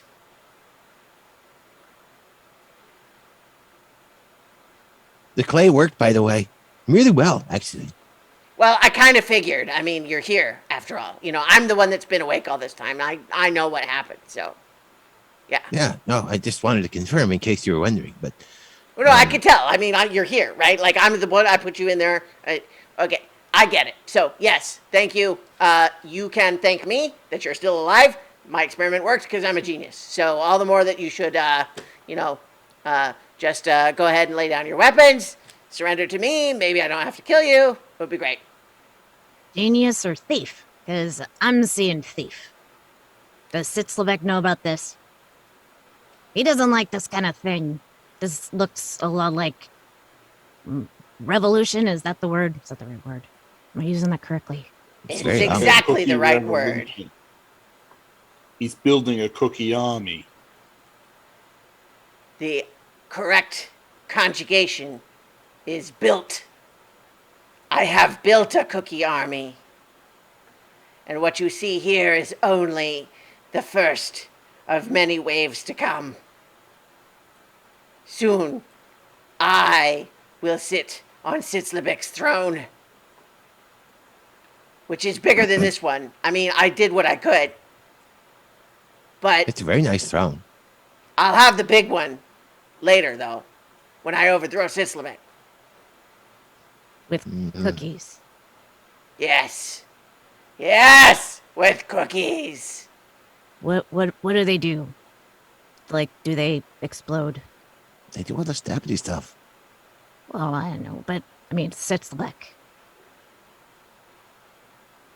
He's probably really hungry too. Yeah, they're not very good cookies, though. They don't make good eating.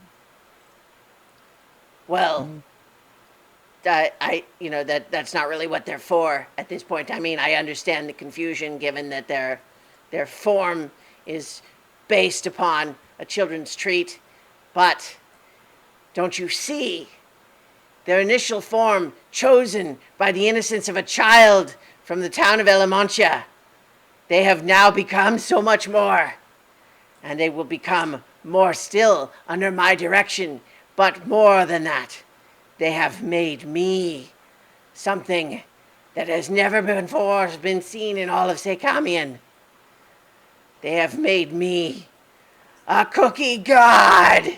And he raises up his arms, and you see the throne, which looked just like a chair at first, start to transform. Like panels of it are like folding over and like enveloping him. And you can see that there's parts of it that are gingerbread and candy and everything until he stands up in a 10-foot tall cookie mech? mecha. I did not see that coming. Neither will Sitslebik. Now, let me get this straight. I Is don't know this about another that. idea that you stole from Zeg, or is this one of your own? Well, I didn't figure out the cookie entirely. I was negotiating with it. But this is pretty clever. How did you do it? Did the cookie do it, or did you do it? I bet the cookie did it.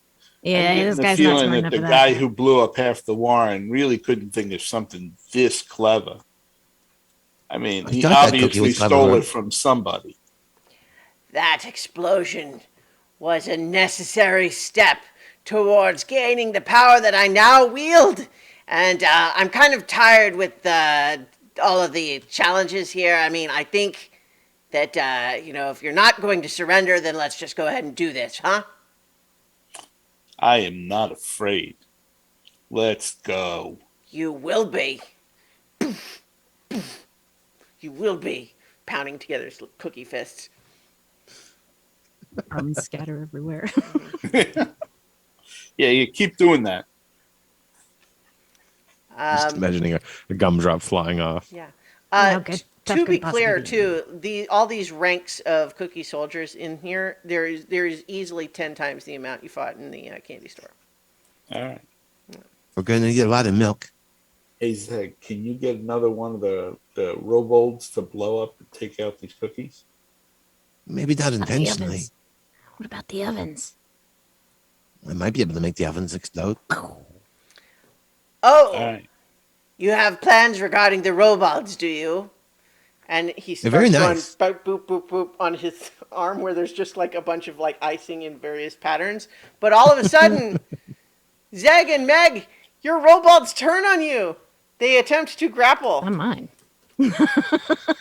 Well, Attempt to fly away. They're Yeah, not so, mine. I do not like them. The two robots attempt to grapple Zeg and Meg. So first, you can make either an acrobatics or athletics to contest, which I think would just be strength, or it's definitely going to be dexterity for you guys. 17.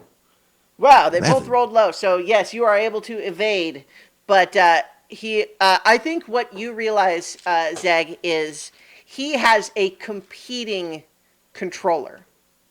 It does not mean that it overrides yours. It's just like two people with the remote control for the same TV. So I think we're rolling initiative. Okay. Okay. Ooh.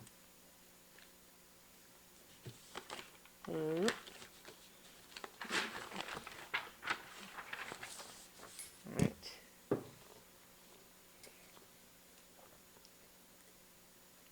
Okay. Initiative? 21. All right. 20. Nice. 13. Okay. What is your dexterity? My dex is 15. Okay. So you're going to go ahead of the robots. Cookies get 12. And Hutch rolled low. He goes last. Okay. Meg, you are first. You are at the back of this large space where there's all of the ranks of cookies. Hutch in his cookie mech up at the front. But the three of you and the robots are all back in the same space where you are right now. Okay. What would you like to do? Well, couple of things. So the first thing I'm going to take to the air. And my bonus action will be to cast Expeditious Retreat. Oh, So that lasts for 10 minutes, concentration spell. But Okay. it allows me to, as a bonus action on each of my turn until the spell ends, I can take the dash action. right. So Expeditious Retreat was my bonus action. And then I'm going to throw a firebolt at the big guy. All right. Are you targeting anything in particular? His face. All right. This is just for fiction. Like, it's not going to make a specific difference in the AC or anything. Okay, go ahead and roll it. And 17. Okay. With a 17, you do hit. Like, you don't. He manages to block his face, so you don't like just hit him right in his kobold face. But you do damage to the cookie armor of his arm that he blocks with. What's the damage roll? 7. 7. Okay. Okay. All right. Okay, and then do you land somewhere or you perch on something? Can I stay airborne? Um, Like circling? Is that a I thing you can guess do? so. It's a little tricky because you don't really like have a hovering speed, right? Yeah, well, my intention is just to continue circling. Yeah, that's Always be a fine. moving target. Sure, sure. I mean, it won't make any difference in terms of your AC, but yeah, Right, okay. right. Yeah. All right, sure. Okay, Zeg, you are next. Fire from above. Okay. About roughly how, if I were to go straight at Hutch, would I be able to get there with a 30-foot movement? No, he's farther away Okay. than that. He's probably something more like 60, 70 feet away, and all of the cookie army is between you and him. I was just using that as a way to grasp the size. Sure. Okay.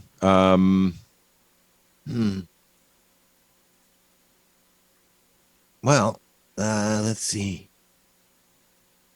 I don't want to be near the robot, so I'm going to try to follow Meg's direction, at least in terms of trying to use the wings. It's always awkward, but I can try.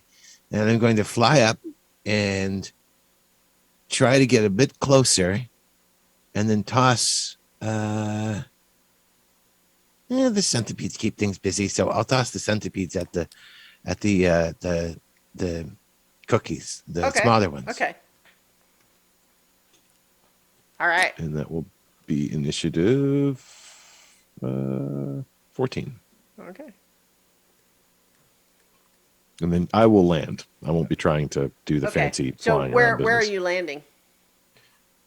Kind of a bit closer to where, like within 30 feet if I can of where Hutch is. Okay. So I'm landing. So, but like fairly maybe clo- over to the side, not right in the middle of the cookies, or Yeah, if I can off to one side. Sure, so I'm not. sure. Yeah, not in the middle of them. okay. And point up at Hutch. You made really good inventions, but this one seems kind of mean, and not in a way that is important. Yeah. Make a perception check, Zeg. Perception.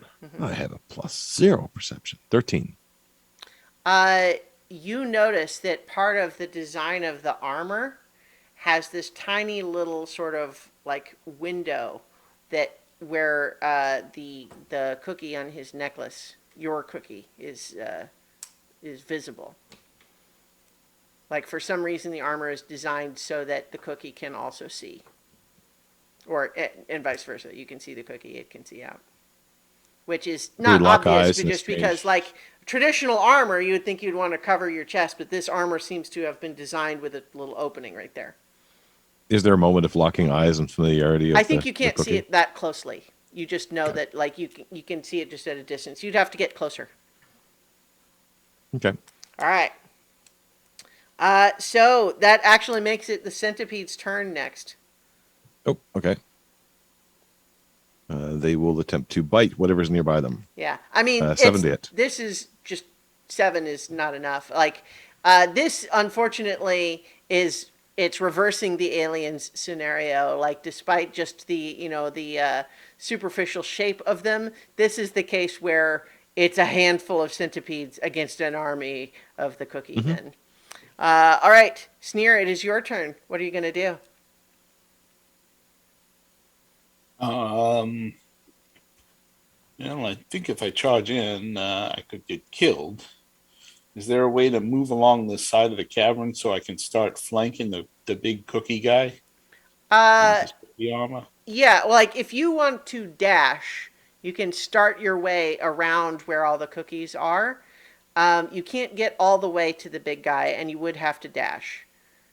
I'm gonna dash. Okay. Now they I may want. come and try to come after you, all the cookies, but like that will allow you to reach Hutch on your next turn, with the caveat that you'll be swarmed with cookies at that point. I want to try and event. I want to come in from his left so I can get that control Mm-hmm. on his arm, so that Zeg can take the robolds back. Mm-hmm. All right. So it is. So Zeg, on your turn, did you use your bonus action to try to give the robots a command? Oh, yeah, try to basically have them run into the swarm of cookies. Okay, they do. Okay. And did you have them attack as well? Yes. Like attack the cookies? Okay. Yeah, that would have been the actual Yeah. command. Then they have to move on their own to do that. All right. One of them makes contact and does not very much damage, but it's so many cookies though. Like it's, but you'll have to see. So okay, so now we just had the robots. Oh right, I gave them a turn this time when they're acting on bonus actions. Sorry, but now it is actually the cookies' turn. They are going to try to come after each of you, but there's actually so many that it's really still only one swarm at a time that can be on top of you, right? It's more just that you're only at risk for the swarm that's in your space, even though all your adjacent spaces are also filled with swarms, if that makes sense.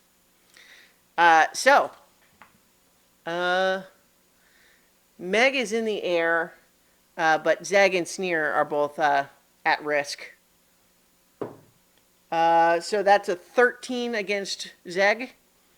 I don't think hits, right? That's a hit. Oh, it is. Yep. It does hit for you. Okay. Bloop, bloop. That's going to be 5 piercing damage with their little Okay. swords. All right, and then against Sneer is 14, which I don't think hits you. Miss. Okay.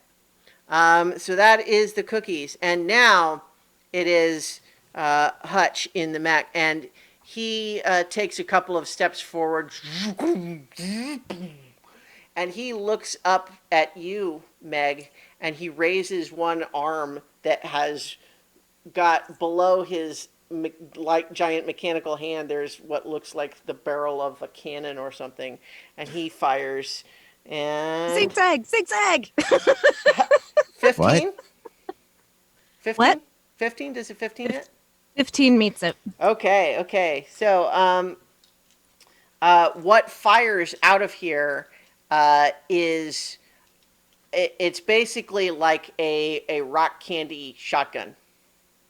Oh, And so that's not going to feel good.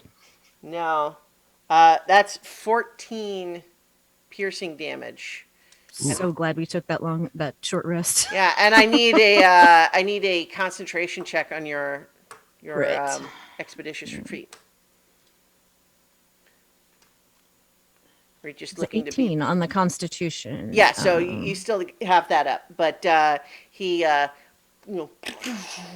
with the big cannon and just says, "Give it up, submit to the sugar, and be at peace." It's your turn, Meg.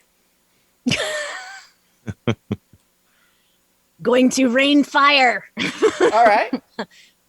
Using Scorching Ray Okay. this time. Yeah. And that is 3 rays of fire, all aimed at Hutch, either his arm or the window or something like a Yeah. target. So Like what I'm going to say, going after something. what I'm going to say for his setup is that if you want to exclusively target one spot, you pretty much have to do it at point blank range. At a distance, he's got the ability to use some other part of his armor to block. And so you might still do damage, but if you're determined to hit a certain location, you have to do it from right up there. Like basically, dodge this to him. Okay. Like Trinity does in the movie The Matrix. Yeah. Well, yeah, just gonna rain fire. All see right. what I hit. Let's do it. Let's see it. Let's hear those scorching ray rolls. Let's see, it's a +4. Okay. 18 18 hits. for 1. Is there cinnamon in gingerbread? What's in gingerbread besides Yeah, ginger? it's cinnamon, and yeah, Alas. flour. Vanilla. I was just Molasses. thinking that because of like cinnamon rolls. Yeah. Anyway, But that's another 18. okay. 2 14s in a row. Ooh, that one's not so good. That's a 12. 12 will miss, but the first two hit. All right, that is, what is my damage? When I hit, the target takes 2d6. Okay. It's a 7 and a 5. Okay. And then I will use my expeditious retreat to dash back towards like the entrance. Okay. So that makes it Zeg's turn. Okay. You really shouldn't treat Meg that way. She's a powerful flying person. They kind of, he's not got much for charisma, but he'll leap off and possibly incur a reactive attack as he's going to fly towards Hutch, Okay. straight at him. All right. So the swarm does make an opportunity attack, but only gets an 8. Oh, good. I don't have that many hit points. He's flying straight for Hutch. Yeah. And he's reaching into one of his pouches, and it's a fairly small pot that he pulls out that seems to weirdly kind of wriggle a little bit. It's a little cold to the touch, and he's going to try to get right up to Hutch and jam the green slime pot in his face to try to blind him at least temporarily. Okay. So this is intended to be. Yeah, this is intended to be the you know what, just, yeah, so what I'm going to say is you're putting yourself at risk by getting this close, but I Yep. will let you just go ahead and roll damage by just getting it right in his face. It doesn't do damage. Okay. It literally just is a Okay. spot of green slime. Right, yeah, so you have managed to basically dump the green slime on his head. Okay. All right. Hopefully, But he you doesn't see are anything right for there a in second. melee range. Yep. And actually, I'll land pretty much at his feet because Okay. I can't go any further. All right. Robolts action. Oh yeah. I'll have them.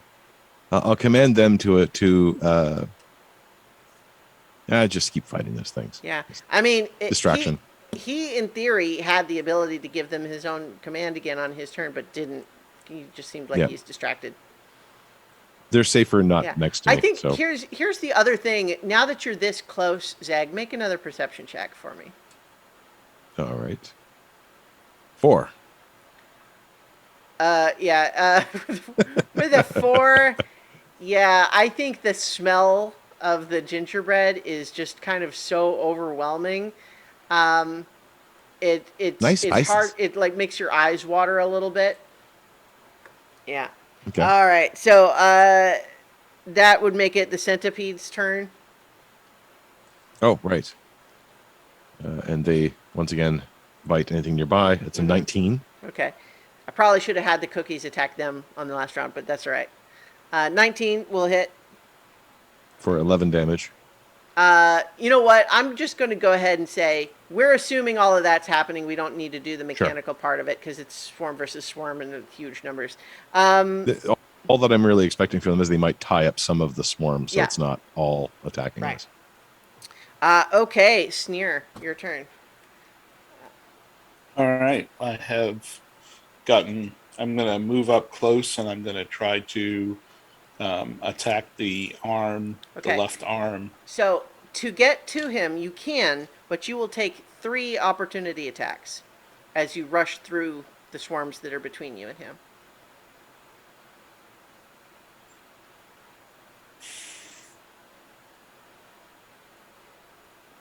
I mean, you could disengage and move and get to melee range, but then not attack.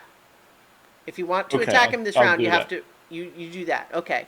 So Yeah. you're putting yourself in melee range, but you're giving him another melee target rather than just Zeg, who's right there already. Yeah. Okay.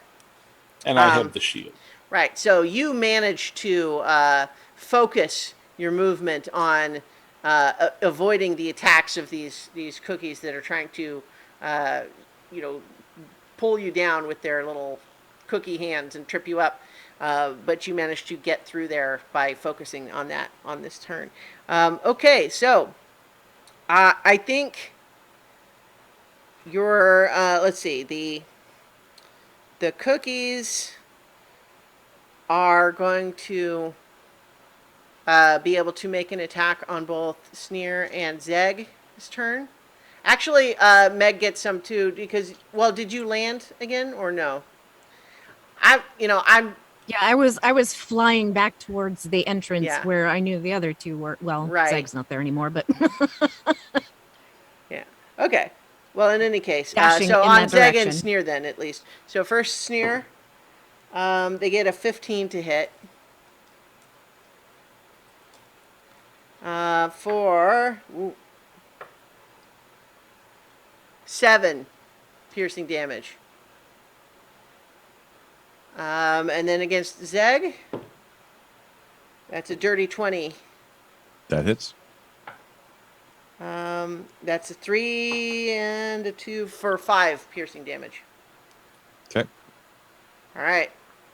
And then the cookies, there are cookies that are, you see them below you, Meg, and you realize it's like you can't land now because like anywhere you would land, they're following you from beneath.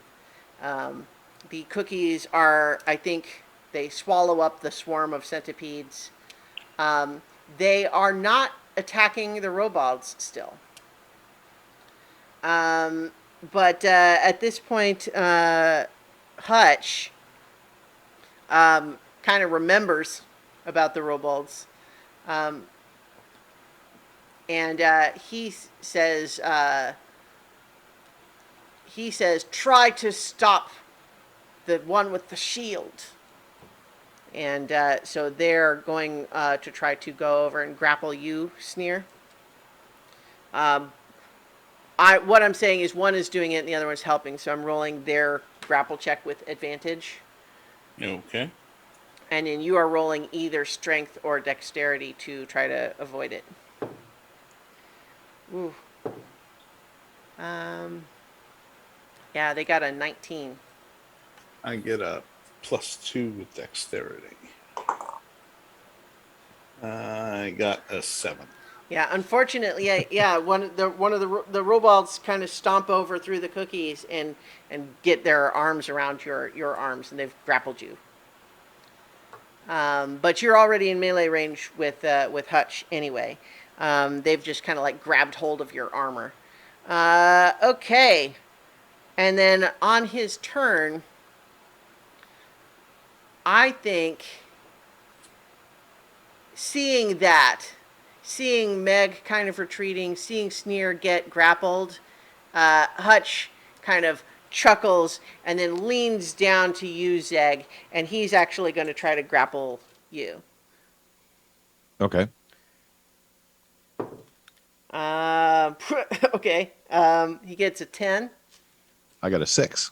Okay, well, so he grabs you around like that big leather strap that you've got holding some of your crates together, and he lifts you up with the big arms of his mech, and he's like lifting you up to be like eye to eye So the green slime didn't affect him at all. Oh, well, so when does that happen? Because you didn't. I literally just threw green slime in his face. Okay, That's well, the I only don't thing that remember how happened. the green slime works. I was It counting doesn't on do you. anything. That's why I'm asking whether it did anything or not, because it doesn't do anything. It literally has no effect. No, no, that's not true. That The green target is covered in a patch of green slime. green That's slime the is a whole effect. creature. It's like an environmental hazard. It does a thing. Okay, because it's not actually listed in the sheet as a creature. Sorry, I didn't look that up. That's okay. I didn't realize that wasn't clear. I thought it was weird because it doesn't actually have any effect or damage or anything. So Yeah, it doesn't have an initiative or anything like that too. It's honestly it's like it's in like dungeon hazards in the Dungeon Masters Guild guide, and it like doesn't list it with any of the other stuff, which makes it complicated. Yeah, it's not a creature either. Yeah, hang on. So I forgot how it worked. I was waiting for you to tell me, but I just assumed it was the best it would do is just blind someone, or temporarily blind someone. no. Um, Dungeon hazards. Like yeah, it's frankly a bad thing. Like I mean it doesn't make it easy to find it in D&D Beyond.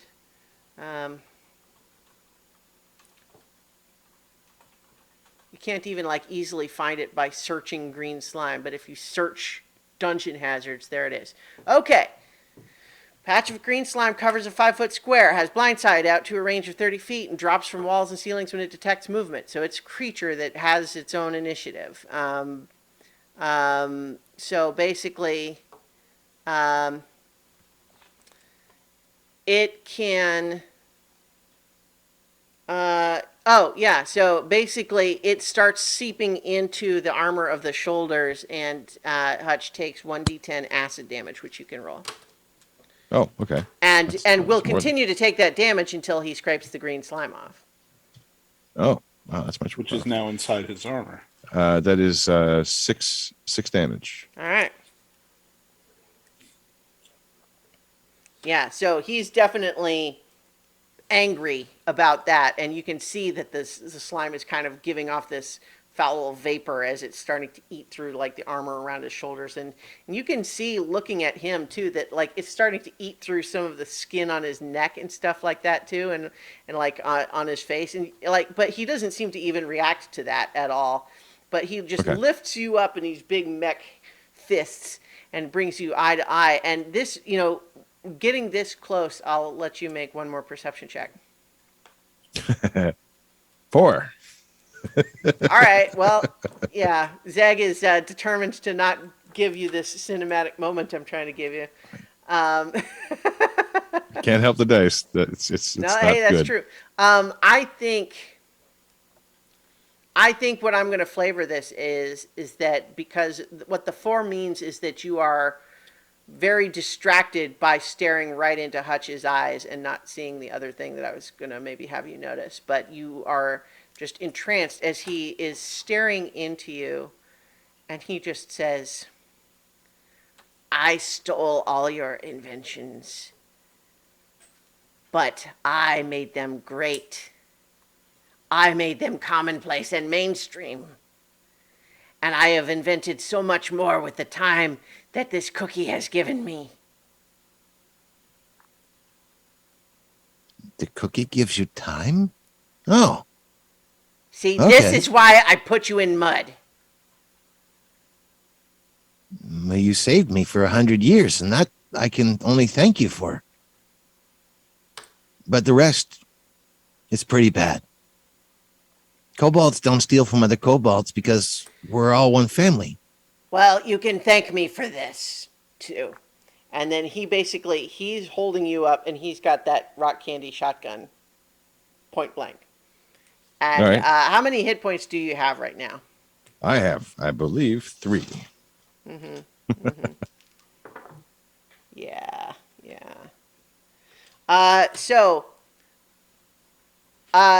Sneer, you and Meg watch as, with this burst of rock candy shrapnel, Zeg is sent flying backwards through the air, falling almost as though in slow motion towards this ravenous swarm of cookie soldiers, and then falls down there and is overwhelmed as they sweep over him.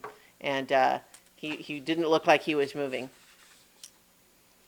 And that is Hutch's turn. So Meg, it is No! your turn now. Screaming with rage. Sitslebik, your champion! I'm so bad. Can't even think of words.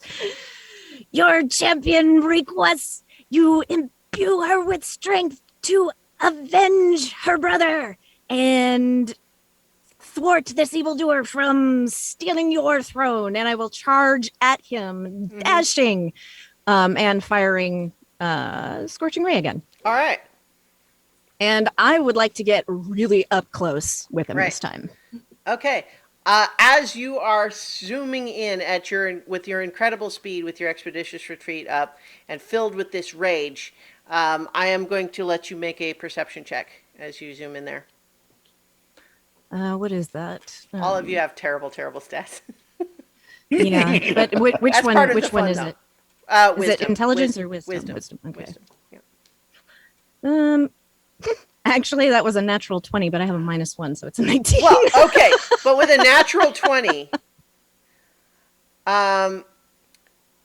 what you are at first looking right in Hutch's like acid burned, like half dead looking face, and you're just so angry. But then as you're zooming in, there's just a moment where you notice he seems to heal his face just a little bit, and you see the cookie through that little window get ever so more gray, ever so slightly more gray. And it seems to look up at you. There's this moment of cinematic slow-mo where the cookie looks up at you, and you can sense in its eyes that it needs you to end this. Help me. Aiming for the cookie. I've got you, my friend. All right. So, go ahead and roll your scorching rays. There's 3 of them. Okay. 19 on that one. And 22 on that one. I have to do math. Mm-hmm. And that one is only, let's see, that's a 9. So 9 and 5, or 9 and 4, 13. Yeah. Mm-hmm. So, as this scorching ray streaks out from your hand and strikes the cookie through this little armor window, you find suddenly this ray continues longer than it ever has for your own spell. It just feels like you're channeling the power from somewhere else. And the cookie ignites, but it is not burned. It is flaming, but not burning. And the fire soon spreads. And you see Hutch looking down in horror as the flames begin to consume the entirety of the armor, and then his face as well, until this entire mech is just this inferno that you can see at the center is the outline of the cookie giving off this powerful magic flame, and he begins to crash backwards, stumbling, falling, and landing until the entirety of this cookie armor just sort of crumbles around him, and you see that it all crumbles into, crumbs and dust. And then all that's left at first is this kobold body with the burning cookie on his chest, until as the cookie continues to burn, he fades away into dust as well. And then at long last, the cookie also burns away. And at this moment, all of the other cookies stop fighting. They just stand and they watch. And then Meg and Sneer, as you stand there looking at this, you see movement in the center. And then soon you see Zeg still unconscious and not moving, but borne aloft by the cookies as they lift him and carry him up, bringing him toward you. And as you reach, as Zeg's body is brought to the front, you hear a strange, sort of a ringing sound, and you see the spectral form of Zeg's original cookie just floating in the air, freed now from that physical incarnation that had trapped it in this form. And it looks at all of you and nods. And then it reaches down and touches Zeg on the forehead. And his wounds heal and he wakes up. Ow! Oh, what? You look different, Cookie Man. It What kind of happened? like it's floating above his face and it kind of just nods, puts one of its cookie hands kind of just gently on your cheek. And then it just sort of starts to float up and fades into nothing as it goes. Bye, Cookie Man. Maybe we'll meet again. I will rush over to Zeg. Are you okay? Are you okay? Are you hurt? Are you look better. I don't know. That really, really hurt. I help him But I sit don't up. feel bad. Are they okay? And they're going to point to the other cookie men around if they're still there. They are, and they're actually kind of just standing around. Oh. What happened to Hutch? Oh, that's... I Yeah. used to clean out the ovens from time to time, and that's kind of what we found. Yeah, so what is left of Hutch and the armor is like when you burn cookies really, really bad and it's just charcoal stuck to the baking tray. It's It too smells- bad. He smell was good. very clever. Evil, but very clever. Well, worse than evil. He went against the family.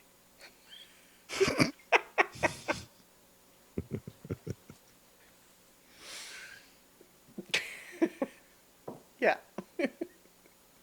Totally did. Yep. You said it. So yeah, I mean the cookie army is still there, and they and the Robalds seem to be just standing there awaiting instruction. Cookie Army, attention. They all straighten up and form back into rows. Oh, they're very clever. If they're Those anything o- like the original, Those ovens have been stolen. They need to be returned. 1,000 cookie gingerbread men suddenly just, and then they start, chomp, chomp, chomp, chomp. And they're actually like they're collectively lifting like buckets of water to pour in and douse the existing flames, and they seem to be going about the business of returning the ovens. The army of Sitslebik. It's pretty sweet. you're now Commander Sneer of the Cookie Army. I like that title. That's a good title. Commander Yeah, man, you earned Sneer. it. Good job. Punch him lightly on the shoulder. Sitslebik Oh. would be very proud.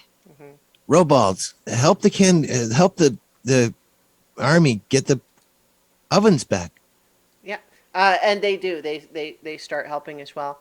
And then all three of you are startled with this sudden whoosh of air in the cavern here, and then all of a sudden you see here in the cavern with you the enormous form of Sitslebik the dragon. Oh, immediately fall to my knees. Oh yeah, there's knees involved here. Zeg doesn't bow, but he just sort of has a face full of delight. Oh, hey, it's wonderful to see you again. Gonna It's been yank him and down and a long time. get it. It has been a long time. It was your fate that Hutch sealed you away so that you would be present for this moment here where you could do such a service to me. And it absolutely was that, and it is not that I lost track of you at all. That wasn't it. It Wow. was your fate. It was a fate thing, totally. I don't think I've ever had a fate before. Well, maybe the wings. Maybe that was fate too. Maybe there's been all fate. The mighty Sitslebik knows all. That's And probably so true. I knew that you had achieved your great purpose when Meg called upon me for the magic, and I was happy to provide it at the key moment so that you could defeat this threat to all of us. When did you do that? It was my honor to serve you. So good work. And Zeg, I'm glad that that the other spirit helped. I mean, I would have done it too. You know, it's just that they healed you first, and I don't begrudge them that. I absolutely would have healed you also. I just but it's fine that the other spirit, that cookie spirit, healed you instead of me. You're That's very busy. well, yeah, exactly. I very much am. So I want to just tell all three of you I appreciate your service. You all get treasure. Oh, Yeah. I That is will, good. Sneer, I will absolutely make you officially commander of the Cookie Army, so long as they actually continue to follow you. We'll figure something out with that. Why, thank you, Lord. What other boons would you three ask of me? well, I've always dreamed of having a lab with other people to work with to make more things. How do you feel about taking over Hutch's old lab and taking it from a haunted ruin into, once again, a functional and useful lab? Sounds good. I can study the mud too. I can't believe that worked. I mean, it was your fate, of course, that it made it work. It's kind of itchy. I was kind of hoping for wings. Oh! You know, if I've earned them. Yes. It is only fair. And he reaches down with one clawed hand, places it on your head, and you feel wings grow yourself. It actually sort of messes up your armor a little bit, but you'll figure it out. All right. Oh, mighty Sitslebik, all I would ask of you is more opportunities to serve you. Well, you'll definitely get that. Nothing else, though? Maybe a place in the temple, that'd be nice. How about a feast? Oh, food's always good. With Yeah. cannolis. Of course. Feast is good. Have Right. you guys ever had cannolis? So, all right, so long as they're not cookies, it's fine. I More of don't. a pastry than a cookie. I don't think that they had made them before. They're fairly new. But There they will are be so there will good. be cannolis. So, but Oh. it's a no weapons feast. So leave the spear. Take the cannoli. As you command, Lord Sitslebik. So, with this great victory accomplished, we will now leave for now the warren of Sitslebek's kobolds and resume next week with a continuation of the adventure of the Pocket Protectors for more adventure on so many levels. Oh, So many many levels. Fewer cookies. Well, probably. More I cannolis. mean, there's a cookie army there now, so. Yeah. Kind And of. they have a commander. All right, so, so good night, everybody.